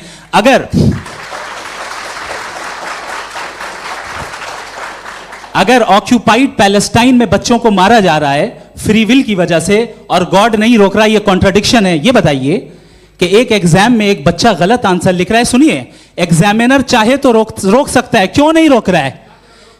ये कॉन्ट्रडिक्शन है, ये कॉन्ट्रडिक्शन नहीं है। माइक नहीं सर, ये आपस में जी, ये क्या आपका सवाल? माइक दीजिए। फ्री विल दिया गया है टेस्ट के लिए, अकाउंटेबिलिटी के लिए। अगर फ्री विल नहीं होता तो आप कहते हैं हमें रोबोट बना दिया गया। नॉट मिसरिप्रेजेंट माय पोजीशन, आपकी जो भी पोजीशन, मैं अपनी फ्री विल के नाते, अपने ह्यूमन विजडम के नाते गाजा में हो रही अत्याचार का विरोध करता हूं। बिल्कुल करना चाहिए। आपके हिसाब से मैं गॉड की विजडम का विरोध कर रहा हूं? बिल्कुल नहीं, जो हो रहा है गॉड की, बिल्कुल भी नहीं, बिल्कुल भी नहीं। उसका वहां पर गाजा में कत्ल होना ये इंसानों के गलत इस्तेमाल का नतीजा है, फ्री विल के इस्तेमाल का नतीजा है। गॉड इसका हुक्म नहीं देता, उससे रोकता है। यही तो मसला है ना, आपके लिए कॉन्सेप्ट क्लियर नहीं नहीं भाई, आपने तो बताया था इंजेक्शन लगाने से बच्चे को तकलीफ होती है, ये इंजेक्शन लगा। सर आप ऐसे रेटोरिक स्टेटमेंट दे तब तो कोई मसला नहीं समझते रहेंगे। This is a rhetoric statement, this is not a logical argument sir. I am sorry, I am sorry. आखिरी 30 मिनट बड़े मुश्किल होने वाले हैं जी। मुफ्ती साहब आगे बैठे हैं, इनको माइक दीजिए। हाँ तरुण, माइक आप अपने पास रखिए, आपको कैमरे का फ्रेम पता है जी। सबसे पहले दोनों को मुबारकबाद। एक सर अपना आप नाम बता दें। आप अमेरिका में शिकागो में रहते हैं, इतना मुझे याद है। बताया आपको, यासिर नदीम अलवाजदी मेरा नाम है। जावेद सर, आपसे एक क्वेश्चन है इन्फिनिट रिग्रेस के ताल्लुक से। एक हाइपोथेटिकल सिनेरियो है, मसलन अगर आप सर माइक थोड़ा सा प्लीज क्लोज रखिए जी। अगर आप शायर इसलिए हैं कि आपके कोई उस्ताद शायर थे, और वो इसलिए शायर थे कि उनके कोई उस्ताद शायर थे, और इसी तरीके से हम माजी में पीछे चलते चलते चले जाएं और कहीं ना रुके, तो माफ कीजिएगा आप कभी शायर नहीं हो सकते। लेकिन आप शायर हैं, आपका शायर एग्जिस्ट करता है, इसका मतलब ये है कि आप कहीं ना कहीं रुके हैं। तो मेरा सवाल ये है कि क्या आप इन्फिनिट रिग्रेस ऑफ कॉजेस को लॉजिकल फैलेसी मानते हैं या नहीं मानते? हाँ या ना? मैं इन्हें लॉजिकल फैलेसी नहीं मानता हूँ, लेकिन मेरा प्रॉब्लम यह है कि जब मैं नहीं मानता हूँ तो I will continue with this logic जो फैलेसी नहीं हो। आप एक जगह रुक जाते हैं जाके, आप कहते हैं ये गेंद कैसे बनी, ये जजीरा कैसे बना, ये समंदर कैसे बना, ये ज़मीन कैसे बनी, और अचानक गॉड पे जाके आपको ब्रेक लग जाता है। एक बार आप सवाल नहीं करते कि भाई इनको बनाने वाला तो इनसे भी कॉम्प्लिकेटेड होगा, वो कैसे बना, उसके बारे में आपने इत्मीनान कर लिया, वो हमेशा से है। तो अगर आप उसे हमेशा से मानते हैं तो फिर ये मान लीजिए कि कायनात हमेशा से है, क्या तकलीफ फिर हम वजूद में नहीं आते जी है? हम मौजूद नहीं। अच्छा सर क्यों नहीं हो मैं सकते? बताऊंगा, प्लीज प्लीज। जैसे मैंने मिसाल दी आपके शेर, आपका शेर कभी वजूद में ना आता अगर शायर इसी तरह चलते रहता हमेशा। जी माइक मेरे ख्याल से एक सेकंड, इन्फिनिट रिग्रेस का कॉन्सेप्ट क्लियर नहीं हो पाया, ऐसे रहने दें, लेट्स मूव ऑन सर। ठीक है। हाँ, थोड़ा सा मॉडरेटर का भी ख्याल रखें। नहीं आपने तो रखा है, आपने रखा है। यहाँ पे गौहर रजा साहब हैं, वो भी एक सवाल पूछना चाहते हैं। माइक यार नीचे से ऑन कर दिए, नीचे। पहले तो ये कह दूं कि मैं उन बच्चों से शर्मिंदा हूं जिनको गज़ा में कत्ल किया गया, क्योंकि हमारे होते हुए कत्ल किया गया। लेकिन उससे ज़्यादा शर्मिंदगी इस बात से हुई कि मुझे लगा कि मुफ्ती साहब उसको जस्टिफाई कर रहे हैं। बिल्कुल भी नहीं, आप बहुत ही गलत, मुझे लगा मैं गलत हो सकता हूं। बिल्कुल गलत मैं है। सवाल पूछ रहा हूं, सवाल मैं देखिए, सवाल अगर पूछ रहा हूं। एक मैं सेकंड, जावेद भाई गौर से साहब, डिसएग्री गौर करता साहब, हूं। एक सेकंड देखिए, अगर देखिए ऐसा, एक सेकंड आप सर वेट, अरे आप कुछ मेरे पहले मुझे अपनी बात कह लेने दीजिए। अगर ऑडियंस तय करेगी तो फिर मॉडरेटर का मतलब नहीं। मेरा आप सबसे ये कहना है, ये बहस दो लोगों के बीच में है, एक तरफ मुफ्ती साहब, एक तरफ जावेद साहब। पिछले 1.5 घंटे से ये लोग अपने अपने तर्क रख रहे हैं। आपकी इनसे इत्तेफाकी हो सकती है, ना इत्तेफाकी हो सकती है। मेरे उस्ताद मुझे सिखा गए हैं कि मुखामुखम में असहमति की गुंजाइश बची रहनी चाहिए। अगर मैं आपकी बहुत इज्जत करता हूं गौहर साहब, आपने जो कमाल की किताबें लिखी, साइंटिफिक टेम्परामेंट, लेकिन मेरी ये गुजारिश है आप सब से कि यदि आप इन लोगों ने जो बोला उन पर टिप्पणियां करेंगे तो ना वक्त की पाबंदी रहेगी, ना वो अनुशासन। आप सवाल पूछ लें, उस सवाल में जो बात आ जाए वो आ जाए।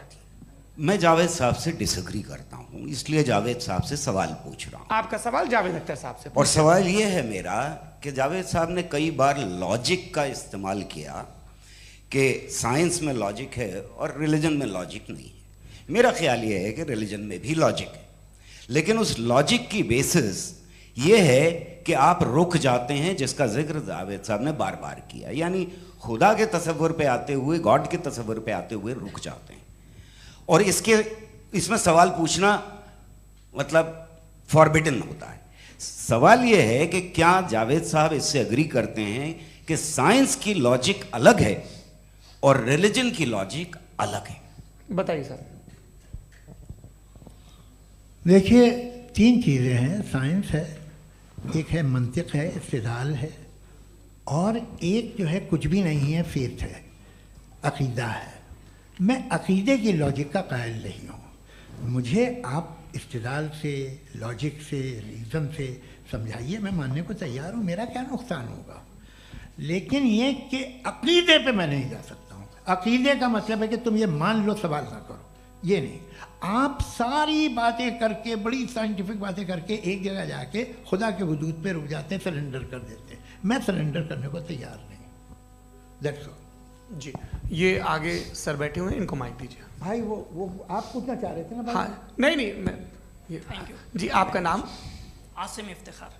आसिम जी, पूछिए।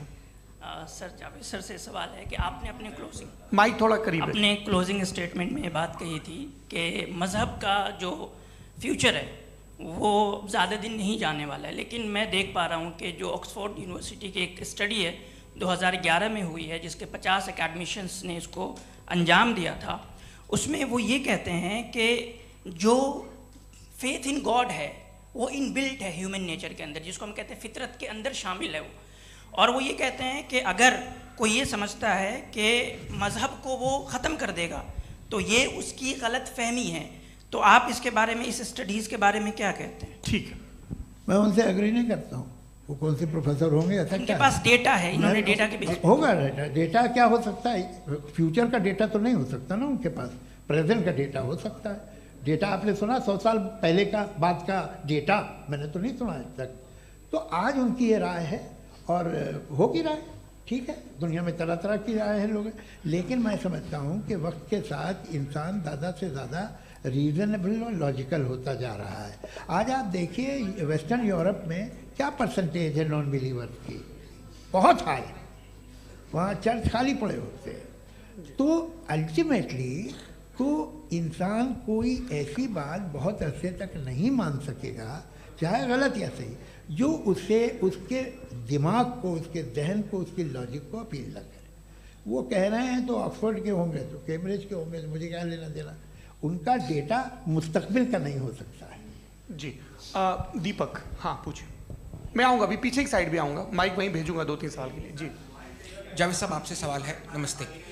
अरे भाई सर, अगर आप ही लोग तय करना है तो फिर 200 लोग तय कर लें। नहीं sir, please don't do this sir. Sir everybody has a right sir, but we can only take selected questions. No sir, ये यंग लोग भी हैं तो इनकी ये अब उतने यंग, भाई आप यंग हैं कि नहीं हैं? वो कह रहे हैं वो भी यंग हैं साहब, आप उनकी नौजवानी पर दावा उनको ही करने थे। हाँ मुफ्ती साहब आप यंग, हाँ पूछे। अरे भैया सर मेरा सवाल ये है, कुछ इनसे भी तो पूछो। जी नहीं, बस आपसे एक सवाल है। जैसे थीस्टों के पास अपने जो ईश्वर को मानते हैं उनके पास अपने सोशल गेट टुगेदर्स हैं, 5 रोज़ा क्रिसमस आने वाला है, होली है, दिवाली है, ईद है। एथिस्ट क्या ऑफर कर रहे हैं? मतलब मैं इनकी दुकान से बोलूं मैं आना चाहता हूं उस तरफ, पर मैं अट्रैक्ट नहीं हो पा रहा हूं। मैं सोशल गेट टुगेदर्स क्या है आपके पास? वो ये कह रहे हैं कि जो धार्मिक लोग हैं, अलग अलग धर्म के लोग, उनके उत्सव त्योहार कॉन्ग्रेगेशन बहुत हैं। अब आपको मैं एक सुनाता हूँ, यहाँ हिस्टोरियन भी बैठे हैं। मृदुला जी आप बताइएगा सही है कि नहीं। ये एक कॉन्स्टेंटाइन, एक ग्रीक रोमन बादशाह था जो क्रिश्चियनिटी आने के 400 साल बाद उसने डिसाइड किया कि मैं क्रिश्चियन हो जाऊंगा, मेरी पूरी स्टेट कैंसिल हो जाएगी। उस ज़माने में ऐसे ही होता था, राजा जो धर्म इख्तियार करता था वो जनता भी कर लेती थी, इसलिए कि वो हो गया था बैंकक्रप्ट। और उसे जो मेडिटेरियन कोस्ट के रिच क्रिश्चियन वो थे मर्चेंट, उससे पैसा चाहिए था। तो उसने कहा यार क्रिश्चियन हो जाओ। तो उसने अपने वजीर से कहा कि भाई ये हिस्ट्री है कि अब हम लोग क्रिश्चियन हो जाते हैं। पहले सर हो जाएंगे, कोई प्रॉब्लम नहीं है, लेकिन एक प्रॉब्लम ये है कि 17 दिसंबर से 25 दिसंबर तक जो पेगन फेस्टिवल होता, जो पेगन जो फेस्टिवल होता है वो बंद हो जाएगा, इसलिए कि हम क्रिश्चियन हो गए तो होगा नहीं। तो वो बच्चों को बहुत बुरा लगेगा, पब्लिक को बहुत इन्जॉय करते हैं, खासतौर से 25 को मेन डे। उसने कहा हाँ ये तो सही कह रहे हो, ये जीसस क्राइस्ट की पैदाइश कब थी? कहले साहब वो अप्रैल में थी। नहीं कट करो, वो 25 दिसंबर को है। यह हकीकत है जी। और 400 साल बाद क्रिश्चियनिटी के अप्रैल से दिसंबर ले आए, और इसलिए कि यहाँ पेगन फेस्टिवल होता था। अब मनाते हैं आप आराम से। ये जो सारे फेस्टिवल हैं ये रिलीजन से, हर एक को एक इंटरटेनमेंट डिपार्टमेंट चाहिए होता है अपनी कंपनी चलाने के लिए। तो ये रिलीजन ने, ये सेकुलर त्यौहार थे जिन्हें रिलीजन्स ने ले लिया है। ये मौसम के थे, फसलों के थे, किसानों के थे, उसको आपने लेकर रिलीजियस रंग दे दिया। ये कोई रिलीजन से थोड़ी आए आप। अच्छा हमें देखिए, हम तो मुल्द हैं, हम ईद मनाते हैं, हम दिवाली मनाते हैं, हम होली मनाते हैं, हम क्रिसमस मनाते हैं। बम्बई की फिल्म इंडस्ट्री की सबसे बड़ी होली हमारे घर में होती है, सबसे बड़ी ईद हमारे घर में होती है। वो हमारी सोशल वो है, हमारा हेरिटेज है। ऐसा थोड़ी है कि we will throw the baby along with the water. ये तो अच्छी चीज़ है, इन्हें रखो, जो बेकार है फेंक दो। जी हाँ हेलो जी, मेरा सवाल नादवी जी से है। जैसा कि आपने बोला कि गॉड टाइम के भी परे हैं, और गॉड इतनी कॉम्प्लेक्स चीज़ है कि उसे ह्यूमन माइंड समझ नहीं सकता, और गॉड ने अर्थ पे फ्री विल भी दे दी है। तो आप अपना वक्त ज़ाया क्यों कर रहे हैं गॉड के बारे में बात करके? अपन को तो बात करनी चाहिए कि सोसाइटी को बेहतर कैसे करें। जी मैं, गॉड वही बताता है सोसाइटी को कैसे बेहतर करें। अभी मैं आपका जवाब देता हूँ। आपने कहा कि टाइम पे वो एग्जिस्ट नहीं करता, सो नहीं, मेरा सवाल ये है कि जैसा आपने बोला कि गॉड बहुत ही कॉम्प्लेक्स चीज है। मैंने कहा ही नहीं कि कॉम्प्लेक्स है, तो आपके अल्फाज हैं। कॉम्प्लेक्स का लफ्ज गॉड के लिए सुइटेबल नहीं है। क्यों? क्योंकि कॉम्प्लेक्स वो चीजें होती हैं जो ऑब्जेक्ट हो। God is not an object जिसको आप इंस्ट्रूमेंट के जरिए लेबोरेटरी में जाके टेस्ट करें, oh it's very complex. No, वो कोई कार का इंजन नहीं है। वो फिलोसॉफिकली नेसेसरी बीइंग ऐसी बीइंग है जो सिंपल बीइंग है। हाँ, आप उसको मुकम्मल तौर पे उसकी तमाम हिकमतों को जान ले और हर चीज को जान ले, ये पॉसिबल नहीं है, क्योंकि वो ऑल वाइज है, आप ऑल वाइज नहीं है, और वो खुदा है, वो आपको सारी चीजें बता दे, ये जरूरी नहीं।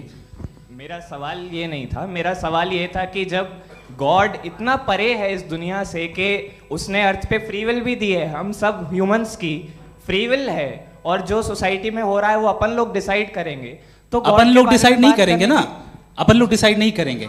गॉड जो है, गॉड ने वो उसकी जात, उसकी एग्जिस्टेंस टाइम एंड स्पेस से परे है, लेकिन वो हमारा टेस्ट ले रहा है और उसी गॉड ने हमें बताया कि तुम्हें क्या करना है क्या नहीं करना है, तो जाहिर उस गॉड की बात सुनेंगे ना हम। जी, वो पीछे एक चश्मा लगाए जो मैम खड़ी हैं, उनको दीजिए। हाँ, आप जी जी बिल्कुल आएंगे। देखिए मैं कोशिश कर रहा हूँ सब तरफ जाने की। हाँ, उनको दीजिए माइक। जी,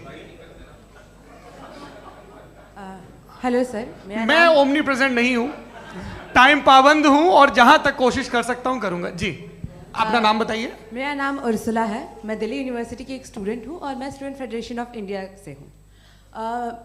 मेरा सवाल मुफ्ती जी से है कि इस हॉल के इस कमरे में बैठ के हम लोग रेप की मोरालिटी के बारे में फिलोसफिकली बात तो कर सकते हैं, बट असलियत ये है कि रोज़मर्रा की ज़िंदगी में औरतें रेप के थ्रू गुजरती हैं, और हम लोग सिर्फ नंबर्स पे इस तरह नहीं देख सकते, क्योंकि कितनी औरतें हैं इन कंट्रीज़ में जहाँ पे आप बता रहे हैं कि केसेस कम हैं, जिनका एक्सेस है कि वो जाके केस फाइल कर सकें। कितनी औरतें हैं जो जिनको काम करने की आज़ादी है उन कंट्रीज़ में। यूरोप में ये आज़ादी आ गई, यूरोप में ये रूल्स आ गए, तो हम आज उसके बारे में बात कर पा रहे हैं। जी, जवाब।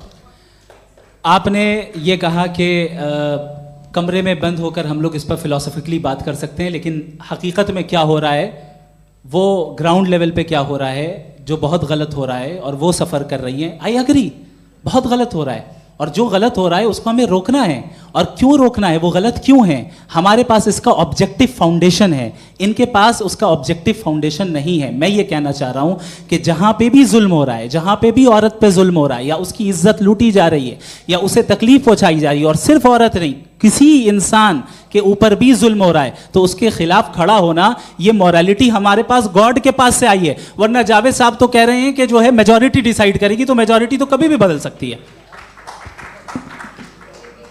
क्या आप हाँ। ये थोड़ी सी आपको गलतफहमी है। मैं अगर मेरे जुमले से ये मदना निकला या मैंने कहा, तो ये जुमला मैं वापस लेता हूँ, ये मेरा मतलब ही नहीं था कि मेजॉरिटी डिसाइड करेगी। मेजॉरिटी डिसाइड करे तो दुनिया में बड़ी, वैसे आपने कहा था ये जुमला। अच्छा, हो सकता है, मैं मान रहा हूँ, बाद में रिकैप कर लेंगे। अरे एक सेकंड, मैं अपनी एक्सप्लेनेशन दे रहा हूँ। मुनासिब बात यह है कि हम सब के सब दिल में जानते हैं कि क्या अच्छा है क्या बुरा है, हमें पता है अच्छी तरह से। जो लोग बुरे काम करते हैं उन्हें भी मालूम अच्छा क्या है। यही तो सवाल था हजरत, कि फिर ये मोरालिटी आई कहाँ से? Cross examination. हाँ जी, हाँ, मोरालिटी साथ रहने की डिजायर से आई है। यानी साथ रहकर जो कुछ कह दे, जो कुछ कर दे, वो हो जाएगा? नहीं नहीं, तो आप कायदे से रह ही कर सकते हैं जब तक लोगों में मोरालिटी हो, वरना क्यास हो जाएगा। ये आपको कैसे पता? जी, हमने देखा ना, जहाँ मोरालिटी का क्यास हो गया, हम देखते हैं। कहाँ पे देखते भाई? तो दुनिया में आप जो कह रहे हैं, आप कहीं पे अगर गलत हो रहा है इस बहस तो उसको आप गलत देखिए।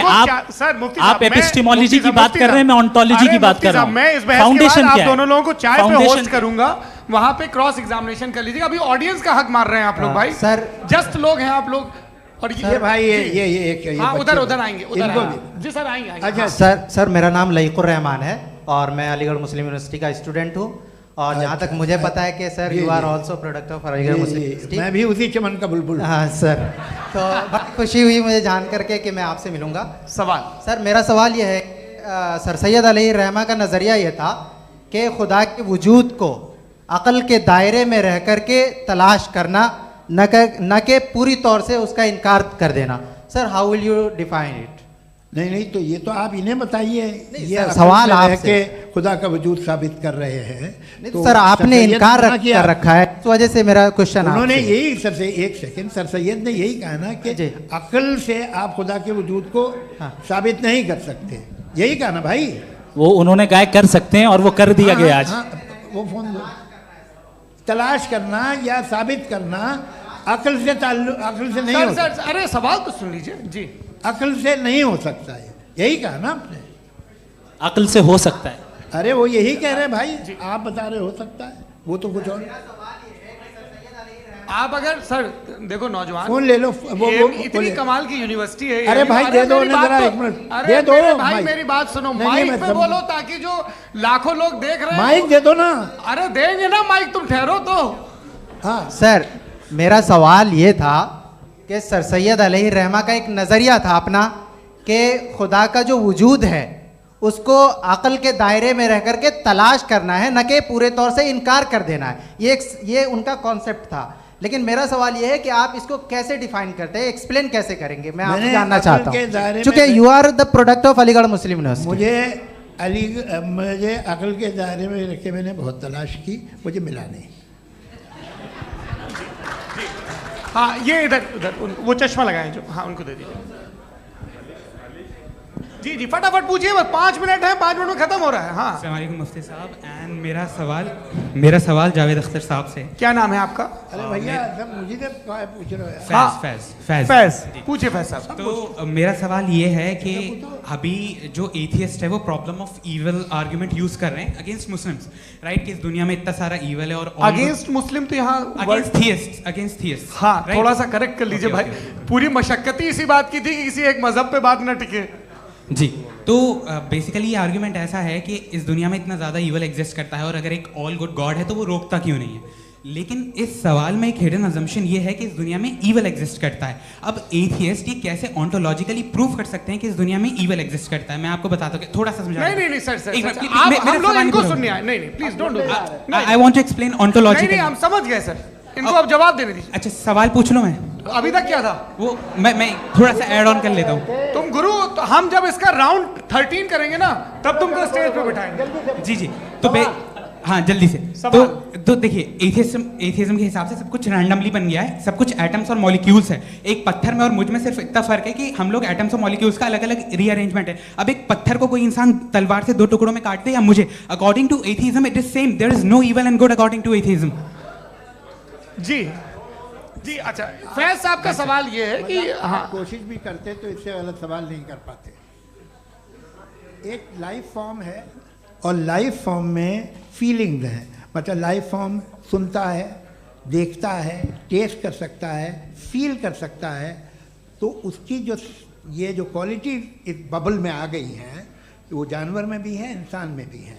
तो जाहिर है कि उसे कोई तकलीफ पहुंचेगी, तो चूंकि उसके पास वो सेंसिटिविटी है तो मैं करेगा, पत्थर में वो सेंसिटिविटी नहीं है। तो ये क्या सवाल हुआ कि अगर पत्थर को काटा तो पत्थर को तकलीफ नहीं होती, तो आपको काटे तो आपको क्यों तकलीफ हो? बैठ जाइए। जी हाँ अगला सवाल। हाँ पूछे जी जावेद अख्तर साहब। अरे भैया सब आप लोग मुफ्ती साहब को छोड़ रहे हैं, तो मेरे ही पीछे पड़े हैं क्या? फिर चलो बोलो भाई। You asked how God can exist when children die in Gaza. Huh? You asked how God can exist when children die in Gaza, and you also mentioned the rise of atheism in Europe. But the same events also are leading many atheists and non-believers to turn towards faith. How do you interpret this contradiction, where suffering pushes some away from God, yet brings others closer to belief? देखिए आपको एक बात बताऊं, दुनिया perfect तो कहीं भी नहीं है, हर जगह कुछ खामियां हैं। बेटा एक मिनट, मैं आप ही को कहेंगे, देखो वो तो कुछ खामियां, कमज़ोरियां, खराबियां सब जगह है। लेकिन अगर देखोगे ईमानदारी से कि दुनिया सबसे ज़्यादा महज़ब कहाँ है, एक आम शहरी को कहाँ हुकूक हासिल हैं, वो बोल सकता है, अपनी मर्ज़ी से काम कर सकता है, अपनी मर्ज़ी से राय दे सकता है, हुकूमत के ख़िलाफ़ बोल सकता है, बरसरे इक़्तिदार लोगों के बारे में बोल सकता है, सरमायादारों के ख़िलाफ़ बोल सकता है। तो आपको ये स्कैंडिनेवियन कंट्रीज़ में मिलेगा, वेस्टर्न यूरोप में मिलेगा। मैं नहीं कह रहा वो परफेक्ट है, बिल्कुल नहीं, वहाँ बहुत ख़राबियाँ भी हैं, परफेक्ट तो कोई। लेकिन जिन जिन मुल्कों में, लैटिन अमेरिका देखो, गल्फ़ देखो, वहाँ पर आपको ये ज़रूर है कि रेप नहीं होते होंगे। रेप की ज़रूरत क्या है भाई? उसको तो ख़रीद लो, घर में रखो, सड़क पर रेप करने की क्या ज़रूरत है? मगर सुनिए, मगर हकीकत ये है कि वहाँ शख्सी आज़ादी राय देने की, बोलने की नहीं है। जी ये एक आखिरी सवाल मुफ्ती साहब से। हाँ मैम, इनको माइक दीजिए। शुक्रिया। मेरा नाम मनीषा है, मैं हरियाणा से आई हूँ। मैं मुफ्ती साहब से एक बात पूछना चाहती हूँ। आप बार बार जावेद साहब को कॉन्ट्राडिक्ट तो कर रहे हैं कि आपने ये कहा, लेकिन आप भी अजम्पशंस के बेसिस पे बात कर रहे हैं। आपने खुदा के होने का कौन सा प्रूफ पेश किया है खुदा की एग्जिस्टेंस का? अब इस सवाल को अलग रहने दीजिए, कौन एथीस्ट है कौन नहीं है। और दूसरी बात जो आपने एक छोटी सी कही थी कि ये फ्री विल का इस्तेमाल करता है इंसान अपनी, लेकिन उस फ्री विल का इस्तेमाल में मतलब खुदा ने ये दे दी सबको ये इजाज़त कि वो कितना घिनौनापन और कितने ज़्यादा ख़राब से ख़राब तरीके इस्तेमाल कर सकते हैं। जवाब सुनते जी। आप फ्री विल को मानती है ना, या अब कहती है कि फ्री विल नहीं है ना, मानती है ना? तो अब आपके पास इसका कोई एक्सप्लेनेशन नहीं है कि अगर एक इंसान उस फ्री विल का इस्तेमाल करके गलत काम कर रहा है और बच के अच्छी ज़िंदगी गुजार के निकल जा रहा है, उसका कोई रिकम्पेंस नहीं है। हमारे वर्ल्ड व्यू में जो इंसान गलत काम कर रहा है उसको भी रिकम्पेंस यानी उसका बुरा बदला मिलना है, और जो सही काम कर रहा है उसको सही बदला मिलना है। लिहाजा जो फ्री विल है वो इस तरीके से है कि एक लिमिटेड टाइम तक खुदा ने मोहलत दी है। ऐसा नहीं कि छूट दे दी, जो करना है करते रहो हमेशा। वक्त आएगा जब एग्जाम का टाइम खत्म होगा तब रिजल्ट आएगा, दौराने एग्जाम जबरदस्ती आपको नहीं बताया जाएगा। अरे भाई एक सेकंड, जी सवाल मुफ्ती साहब से मेरा, मुफ्ती साहब से जी रुक जाइए, आपसे फोन आप इसके बाद आपसे यही रहेंगे वो। हाँ बोलिए। मैं मुफ्ती साहब एक ही सवाल करता हूँ कि अगर जो हो रहा है फ्री विल से हो रहा है और एक दिन बरोज़ क़यामत इंसाफ होगा मैशर में वगैरह वगैरह, तो दुआ क्यों मांगते हैं लोग? दुआ मांगते हैं इसके मतलब है अभी भी उसने ये डिपार्टमेंट रखा है कि मैं रोज़मर्रा की ज़िंदगी में बिल्कुल बिल्कुल ही कैन। तो तुम कैन हो, तुम मुझे नौकरी दिला देते हो, मेरे बेटे को ग्रीन कार्ड दिला देते हो, और 45,000 बच्चे मरते उन्हें रोकते नहीं हो। नहीं तो क्या आप ये कह रहे हैं कि इस दुनिया में जालिमों को कभी पकड़ ही नहीं होती है? अरे जो भी पकड़ होगी वो बच्चे रोते हैं। बिल्कुल, देखिए मैंने अपने ओपनिंग स्टेटमेंट में यही कहा था कि जनाब जावेद साहब सिर्फ इमोशनल आर्गुमेंट देंगे। This is an emotional argument. ये छोटे मोटे इसके पीछे का रीजन मैंने बताया क्या है, इसके पीछे का विजडम क्या है मैंने बताया। मंच से आप लोगों को सज्जनों इसलिए कह रहा हूं ताकि थोड़ा सा आपके कॉन्शियंस पे जोर रहे कि आपको ऑर्डर बचा के रखना है। वक्त तय हुआ था, ये वक्त पूरा हुआ, आपने इतने धैर्यपूर्वक सुना, मैं आप सबका बहुत बहुत शुक्रगुजार हूं। यदि इन दोनों विद्वानों की इच्छा होगी तो कभी हम इस बातचीत का राउंड 2 राउंड 3, यही तो देखिए खूबी है इंसान की कि बहस मुबाहसे में वो पड़ा रहता है। आप लोगों ने बड़े धैर्य का परिचय दिया, बहुत बहुत शुक्रिया। इसी के साथ ये बातचीत यहाँ पे समाप्त होती है। मैं एक बात बता दूं, ये सारी बहस हो गई, अब मुफ्ती साहब और बड़े मुफ्ती साहब इन साथ के साथ मैं खाना खाने वाला हूँ।